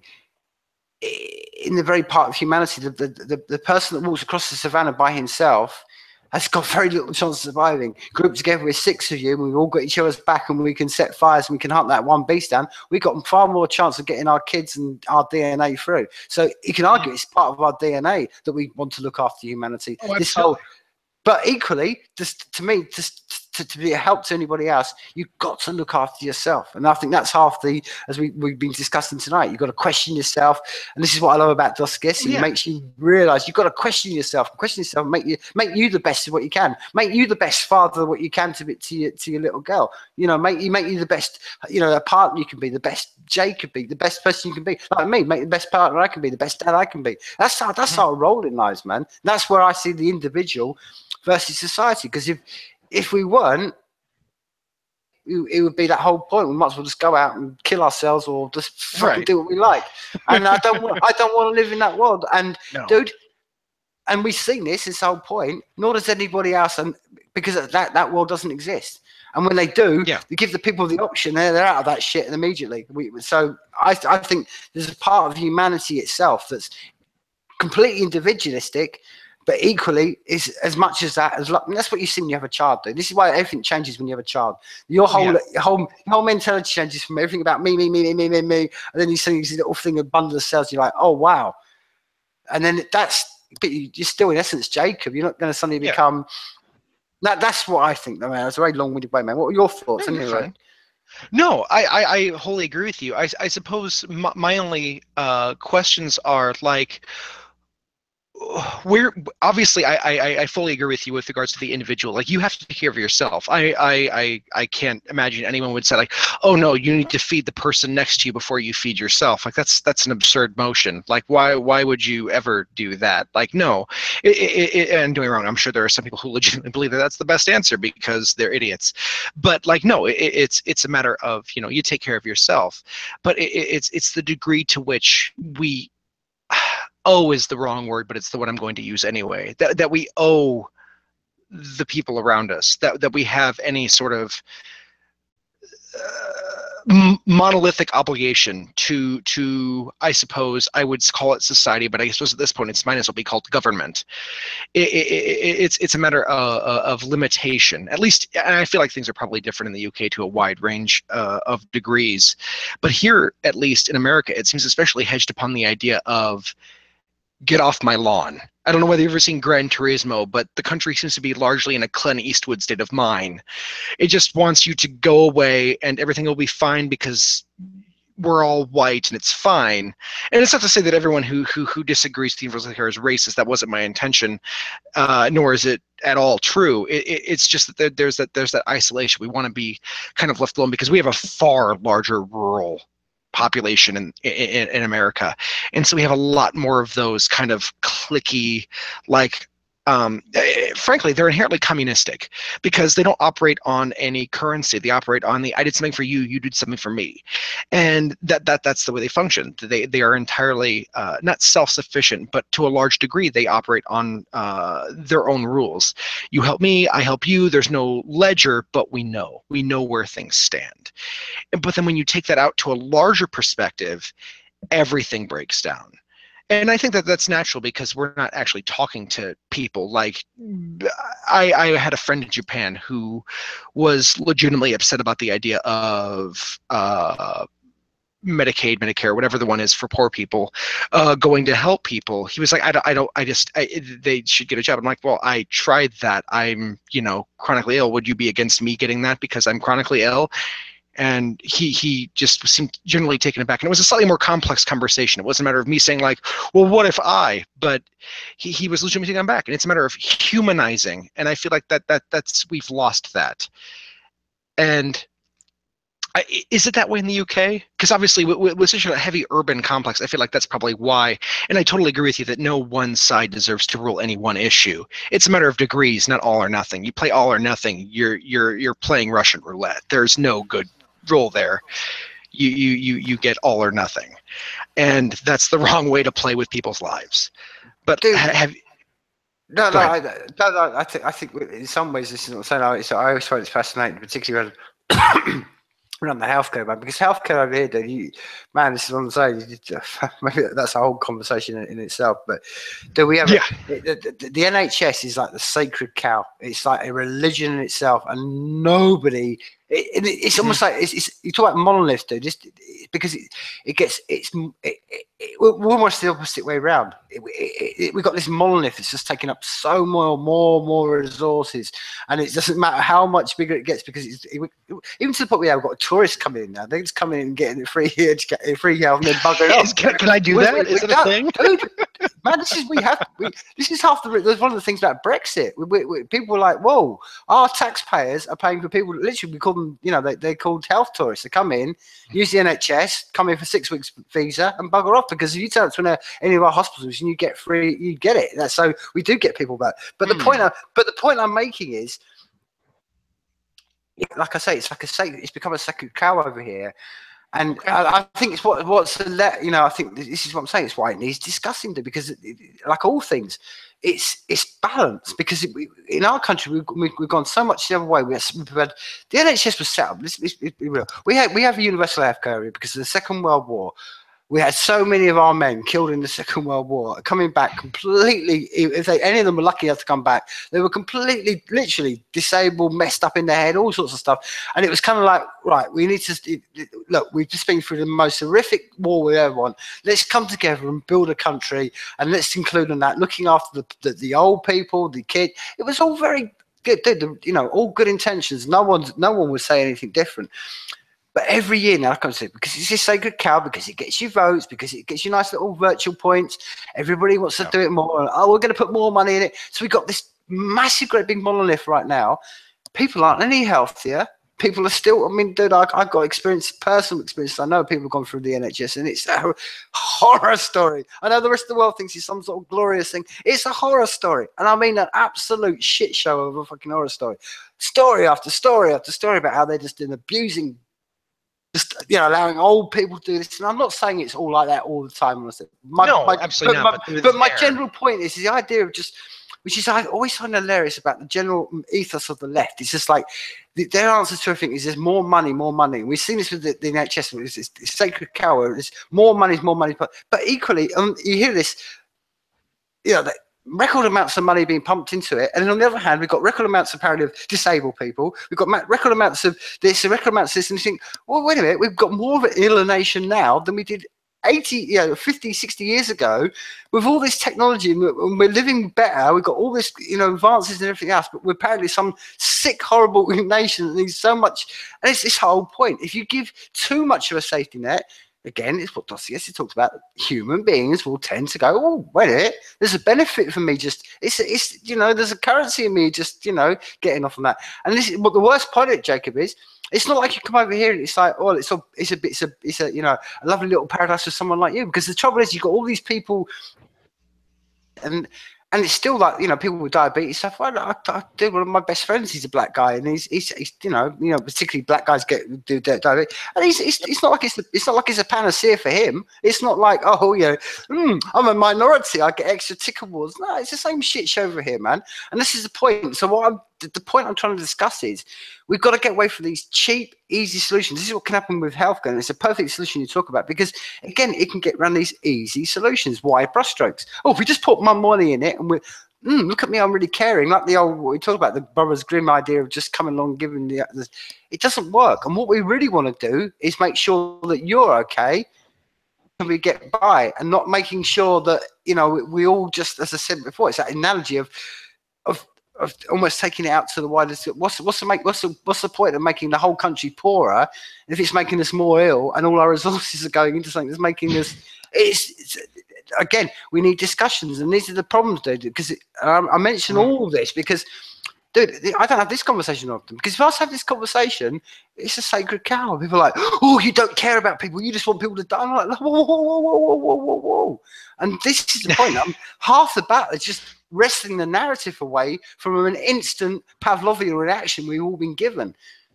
Yeah, it's half the battle, because, like I said before, so many ideas are wrapped around so many other ideas, and if you're against that, you're against this, and if you're pro this, you're against this, and we've got to get away from that shit, because that's what I'm saying. That's how the extremes, as we said about this whole conversation, that's how they're playing the world at the moment. Whereas the mixed voices, like I say, the 9/10 was in the middle. We're like, of course we want Jacob to be fine. But equally, we don't want. I'm sure you wouldn't want to come along and go, okay, I'll take 90% of your wages, Tim, to pay for my healthcare. Be like, well, that doesn't. Yeah, no, because my answer would be like, hey, I'll give all my healthcare, all my money to make sure you're ill. But my point would be, we've got to find more efficient solutions, and all the time we're just going to go and grab money. Efficiency's lost.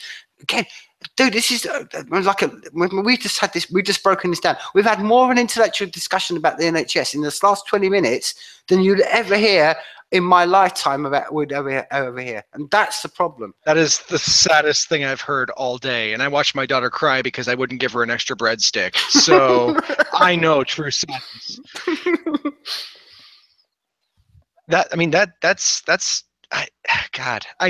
I dislike, and that's the same thing that happened over here with Trump, was that anyone who voted for Trump was inherently racist or didn't care about people.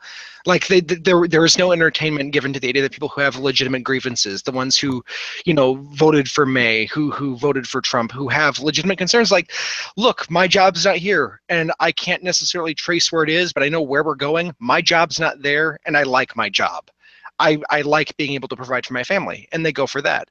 And it's not necessarily always going to be a rational response, but it's not one that needs to bear being hated for. It's one that needs to be discussed like this. It's one that's like, okay, well, what do you think that is? Okay, well, let's break that down. So you're concerned about the money thing. So what's being taken advantage? What's the biggest drain? And then we find that, and then we go from there. The idea of sacred cows, again, well, I mean, it's inherently a religious totem, so we know it's inherently wrong.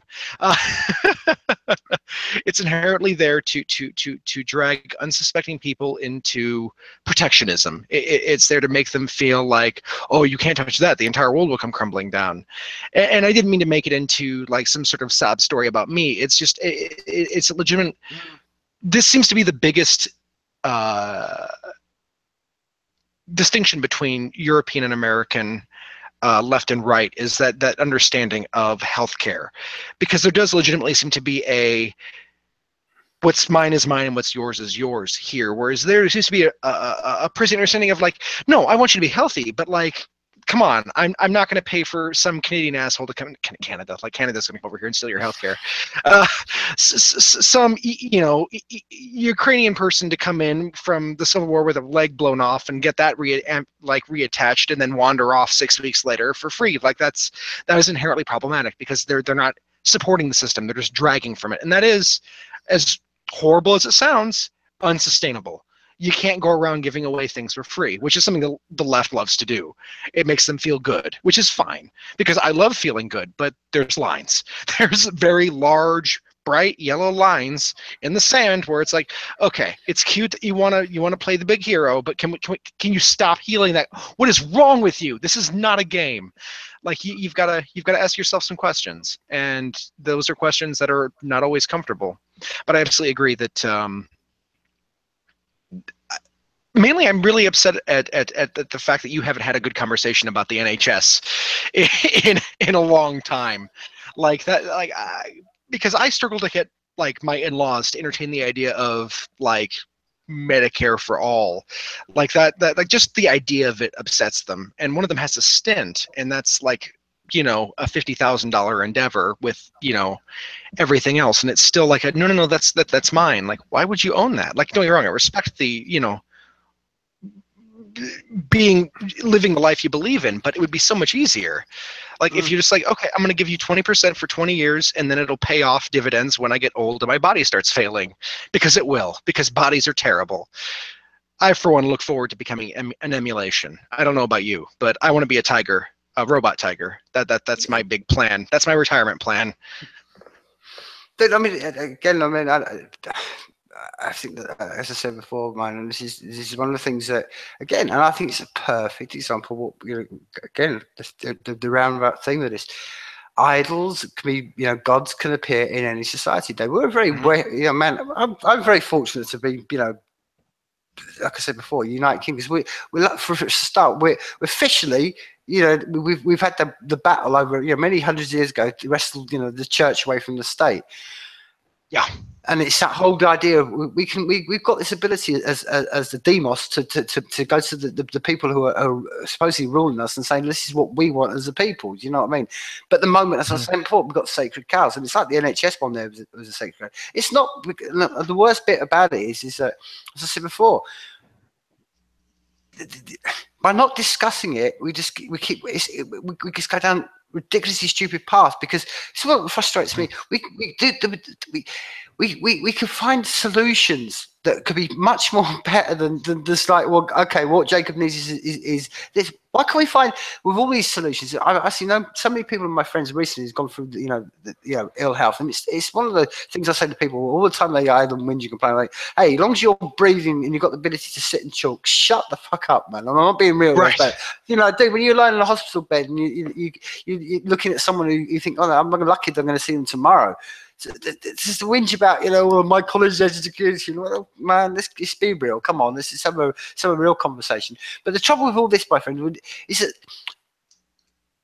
when you build these sacred cows up and then you can't ever go near them, and then you just march forward. No, we don't discuss better solutions, and this is so much around, and it annoys me so much around healthcare, because there are so many solutions. I mean, again, this is why I don't go down this rabbit. I could go down this rabbit hole for so long, because hey, I'm still living in a country where marijuana is illegal. It's even called marijuana. It should be called cannabis for a start. Let's just get real. But it should be. Yeah, There's only stipulated marijuana because they could call that to make it a bad thing. But I'm saying, study after study after study after study after people, people just showing in their lives how all the benefits that cannabis has for men, from cancer right through to diet, all sorts of things. Do we discuss this? Because no, it's a sacred cow of the NHS. All it needs is more money. That's what's going to make people better. And it's just, it frustrates me, Jacob, because it's so many. With the NHS, it's the same with education. You can't talk about education because if you have anything that you knock the state for, you're against education and you want kids working in poorhouses. It's like, this is what I mean. These sacred cow arguments I've put around so many things, and I always say this, and the reason it goes back to something you lucidly said earlier on, the reason that people put these sacred cow mentalities and these graces and this mysticism around this stuff is because they know that the slightest chink is going to bring the whole thing down, and they don't want it just being discussed. And that's what we need to do, man. That is ultimately, let's go back to what we are. Me as a writer, you as an artist, and you as a writer. That's what we're here for, dude. We're here to shine the light on these sacred cows.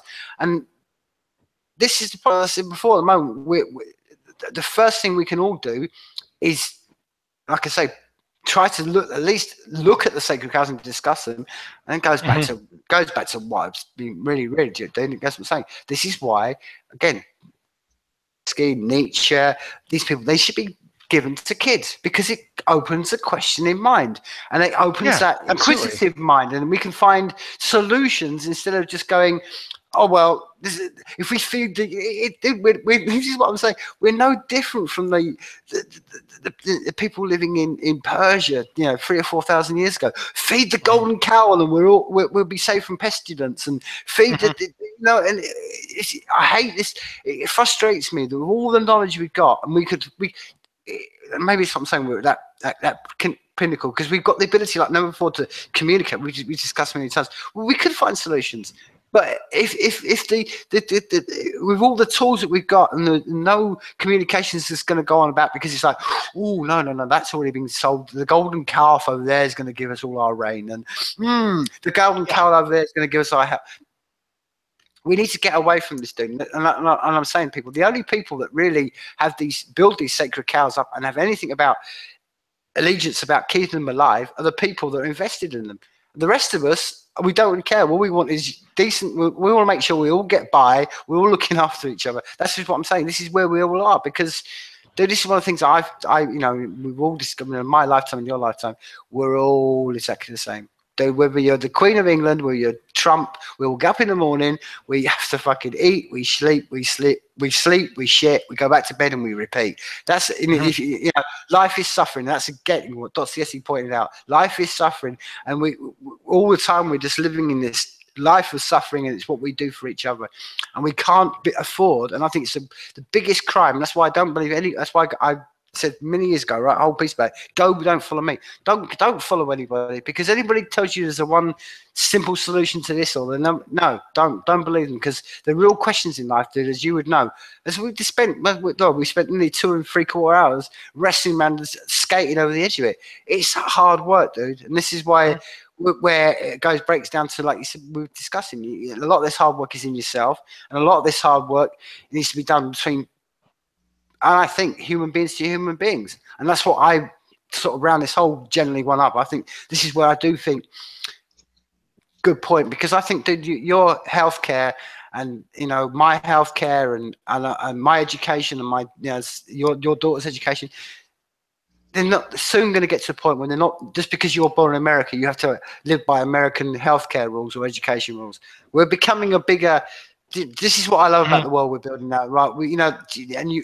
And it's that love versus freedom thing where you can have the freedom to choose and think, oh no, I don't like the American system. This is the whole point, dude. If you're given freedom of choice, great. Then you can have all solutions in you possible. And this is what we need to push more. And that's what I do think I'd really go back to, why I would never be a Luddite and stuff, because I think this technology's got the ability to give us those abilities to, because I'll round up on this. I often think about it. It's like, what's your daughter going to think when she looks back at this in 20 years' time? If you're fortunate enough to get to that point and she looks back at this, she's just going to think, what? Just because Daddy was born in America, he had to pay $1,000 a month, or it's ridiculous, dude. And it's barbaric. And when history looks back at us, this is what we're going to remember for. And I think that what we can do to solve all this is what we've been discussing all night, man. It's just to come together and talk to each other and realize that, hey, we're in the greater group of the middle people, and forget the extremes. Sorry, it's a very long-winded way of answering that question about but no, I think it was a beautiful way to answer the question. I take no concern with it at all. I think you rounded it up perfectly. It's a tough question because the freedom from versus freedom to, there is no right answer. It's a matter of degrees, which is why talking is important. And I was just curious because, I mean, there are certain stressors that come with being, I suppose I'm supposed to call myself chronically ill. That sounds like a pity party that I don't particularly want to be a part of. So I just call myself diabetic and move on from there. But there are people that, don't seem to see it as an issue. And so I appreciate the measure of that, the looking forward on that, because it's all for small reasons. It's because, profits are going to be down. It's because, oh, well, if we have to solve this, we're losing $44 billion as a pharmaceutical company. Therefore, we're going to lobby the hell out of it. And it's a nightmare, but it's our nightmare. And that's what we need to talk about it, because life is suffering. And we should probably get on the same page about what defines suffering, like conceptually, because some people think being left alone is a great idea. It would drive me out of my goddamn mind.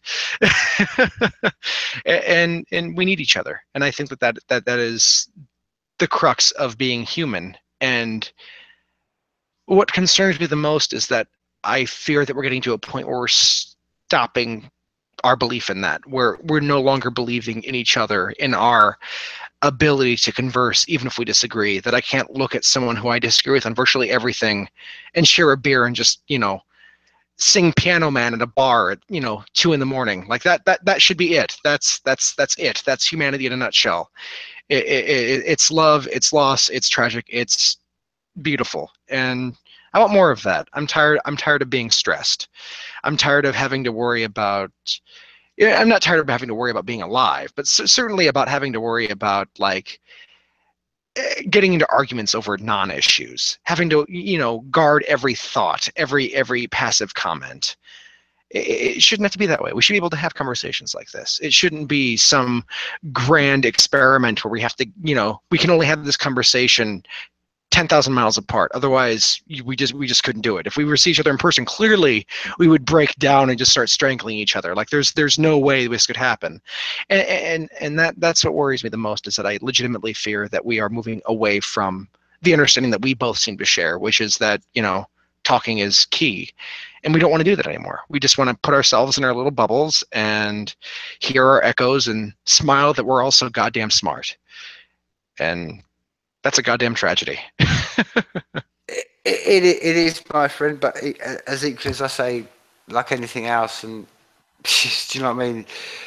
As much as I think it is a complete tragedy and everything else, I said before, I do think these tools, right now, I think we're just like kids in the playground. We're just using them to beat each other in there. But I as I said before, I try to just to look over the hill and just look over a bit and think, man, be a different place for your daughter, and my son, when he's that age, he's in his he's got some age, and it will, like, we look back at the 70s and think, what, you went around slapping women on the arse and calling them, black people this, that, and the other. Whoa. How did you all was that normal?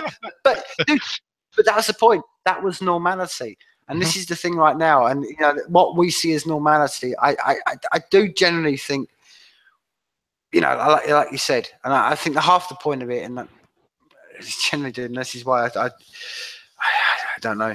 I think half the point, and this is the message I try to put. I think if everyone could just, it's that take away from maybe this conversation is that stop taking yourself too seriously.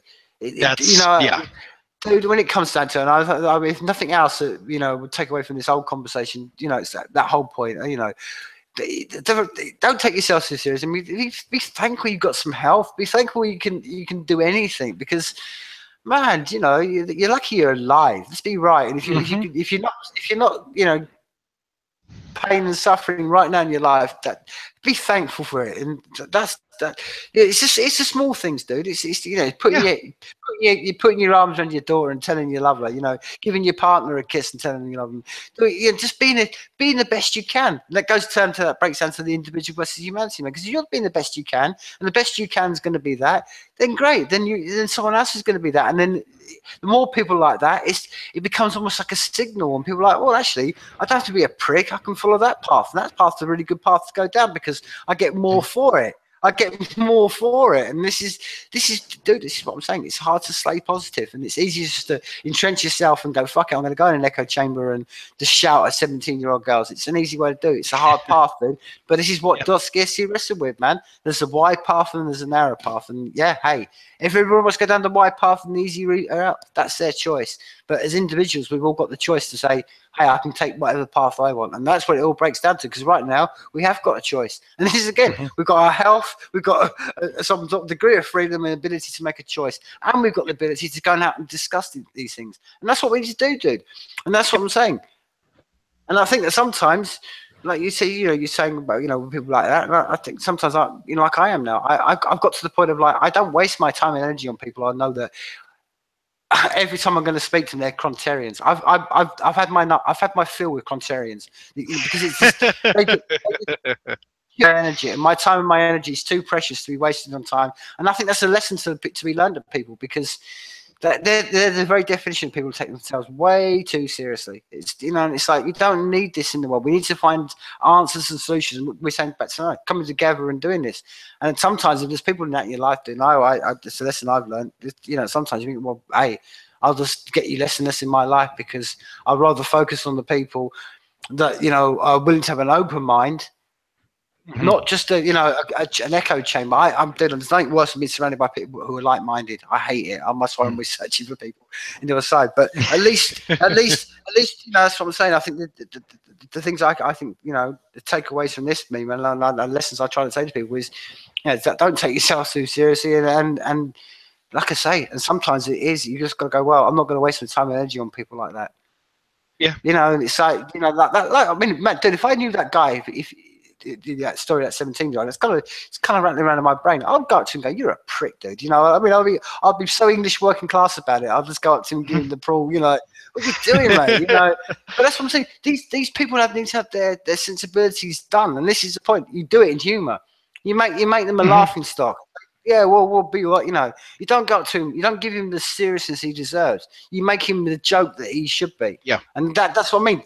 Don't, you know, prick their sensibilities, prickle their how serious they are, and make a joke about it. And that's the half the joy. That's the half the battle with the weapon we got, dude. It's just the weapon of just pulling the sensibilities and making a joke of it, dude. And I think that's one of the greatest weapons we got, man. And I absolutely agree. Perfect. That silence says it all, dude. that's perfect, man. I say that because I just had a quick look at the time, and it's wrapping up to 10 to 3 in the morning over here, man. And yeah. And the reason I say this, because it's kind of like I kind of feel like any area I might want to talk to you now, it's going to be another like 2-hour conversation. So it's kind of like, we can't start this again, because I've got time. You got to go to bed, man. That's nonsense. I've been up at 3 since my daughter was born. You got a kid. But dude, it's not even that. My point being, it's kind of like, and this is again, it's fascinating. I mean, we spent nearly 2 hours, and we've barely scratched upon the whole thing. What I wanted to talk about was one book, and this is the point. And like you say, man. You know, I would say to anybody else, and this is what I love fascinated about you, dude, because dude, I don't meet many people in my life who even know who Dostoevsky is, let alone have read anything. So, and dude, to me is an absolute crying shame, because you could meet everybody and they could tell you the flame part of what's going on in Game of Thrones, but nobody reads Dostoevsky, and it's to me, dude. Okay, I can laugh about it, but to me, it breaks my heart, because I think it should be, you know, it should be read by a 12-year-old, and we should all know this stuff, because I think half the problems in this world is that we've kid gloves, and we think, you know, we should, you know, that's what I'm saying.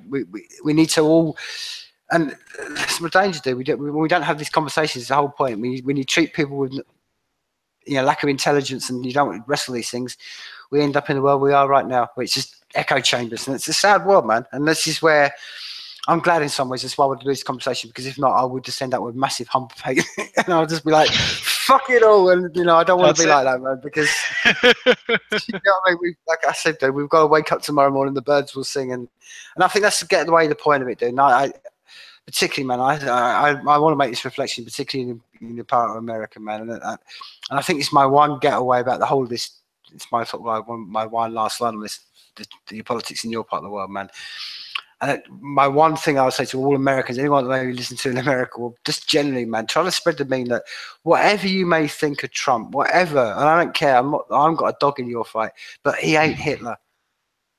No, I think it's, no, he ain't. Because I think, mate, it goes back to what I'm saying. It's one of these cheap shots that's given away, and it's like you're not you're trivializing the whole of it. You're trivializing the whole of the argument just by making him the worst evil figure in the world. He isn't Hitler, okay, people, and you need to realize this. You know, you haven't got people marching in the streets, just surrounding up people for the color of their skin. It isn't like that in America. It isn't, you know. And I think that's a real one I have to say to, because Americans I talk to, and it's like, we got Hitler in charge, and it's like living in Nazi Germany. I'm like, right, you need to go and read what it's like in Nazi Germany. I was gonna say, I don't have to carry papers. I'm good. Dude, you're talking to me with a surname like you've got. Yeah. Let's be real, man. Let's be real, man. You know what I mean? That's you know. But no, I mean, I say by the way, because I think it's true, because I think it stems about what we're doing, because it trivializes the whole point, because it trumps. I'm saying let's bring him and all his that and have a discussion about it. But like you just said, by just superficially just putting these people into like, he's the evil one, who's the most evil name, and it doesn't do us any good. And we just box these people in, and we decided just to not talk about it and just say boo boo boo, and it's just not doing us any good. And I think half the thing is from the people who even. We got to get in this world, like I said, it's that man going to a 17-year-old girl or someone like this. We've got to get away from this whole, you know, using big words and all that crap, man. It's just not doing any of us any good. And even if you don't like somebody, I mean, dude, I might not like somebody, but I'm not going to call Hillary Clinton the next, you know, whatever, because it's not. She's a human being, and we've got to get away from this idea that, you know, just using these dude, it's another conversation. This is another one I want to talk to you. This is let's make this now, man. The next conversation I want to have with you, I want to go George Orwell. I want to, because I think that's another one. I think that's right. I'm gonna write it down. I'm gonna pin it on my board, because that's another one. But dude, like I say, man, he's a whole different stick. Before we do sort of wrap this up, dude, is there anything particular? I mean, I know you sort of you put out a recent thing on your Rubber and Writing, but is there anything particularly that you've got working on at the moment? No, I'm still kind of just coasting, so not a whole lot going on my point. Any and all things that happen are pretty much at romanwriting.com. That's the beginning and the end of my output at the moment, sad as that may be. Okay, man. Well, before we just do this right now, obviously, thank you much for your time tonight, my brother. And maybe this, you know, again, obviously, we spent the whole majority of this time talking about Dostoevsky. What particular book, for someone who's maybe listened to this conversation, and you know, you thought, okay, let's go. I must go away and read one of these books. Which one would you recommend they go away and to read? And I think again, and I think the caveat to that, and it's something you mentioned to me, and I completely concur with you. Be very careful on the translation you read, which I think you can speak upon. So maybe speak upon that, and maybe give a recommendation for people. Yeah, there's two different topics. First of all, is the translation. I'm a big fan of Pavier and Volkonsky. They do things more literally, which with Dostoevsky, with his frenetic writing style, I think matches perfectly. They aren't necessarily the best choice for something with more nuance like Gogol or Tolstoy or Leskov, but with Dostoevsky, they did very well. And I feel like the go-to reaction for the first Dostoevsky novel, I always go back to Vonnegut, who said, oh Christ, I forgot the name of it. His first one, Crime and Punishment. Crime and Punishment is the perfect simple novel. Brothers Karamazov is the perfect complex novel. So if you're starting off with Dostoevsky, I have to say Crime and Punishment. But if I'm going to say my favorite, it's going to be The Idiot time and time and time again, because it's just, it drags through the second half. Or there's a third that's really good, and then it drags through the middle half, and then the last third is really good. Or quarter, sorry. Percentages, I'm not a math guy. They're my favorite, but that's not a good first one. So we're going to go Crime and Punishment. Heavy Crime and Punishment. Nice, man. Well, my recommendation, I'll be almost the thing, because I think you challenging somebody to swim in the really deep, murky waters. I'm going to put, like I said, I'll put a link up, and I think again, this is what I love about creation, inspiring creation. There's a really good John Gielgud version of Inquisitor, and I'm going to put that up as a link. And I think for anybody who hasn't really, you know, like I said before, I'll be real about it. Dostoevsky isn't an easy read. You have to really kind of get it's do you know what I mean? But the great thing I like about The Grand Inquisitor, it's done by John Goodwood, who's a very good actor in his time, but it gives you a very kind of quick kind of really a synopsis of what we've been talking about before. And I think to recommend anyone, I'll put that link up before, because I think The Grand Inquisitor generally is the beginning. I think really, as an overview, it kind of puts everything. I think he kind of his whole thing into one kind of like 20-minute kind of really kind of. It's like the purest form of all Dostoevsky's thoughts, really. God versus man. Yeah, I'd agree with that. Yeah, so I think as a little overview, I'll put that up as a link. But like I say, Jay, you know, perfect for you. Thank you very much for giving me your time tonight, man. And we'll have to do this soon. But absolutely. Well, all over here from. Well, I'm going to say this, dude. It's absolutely sunny in Scotland this week. So all over there in good old USA, I'm going to say life is people.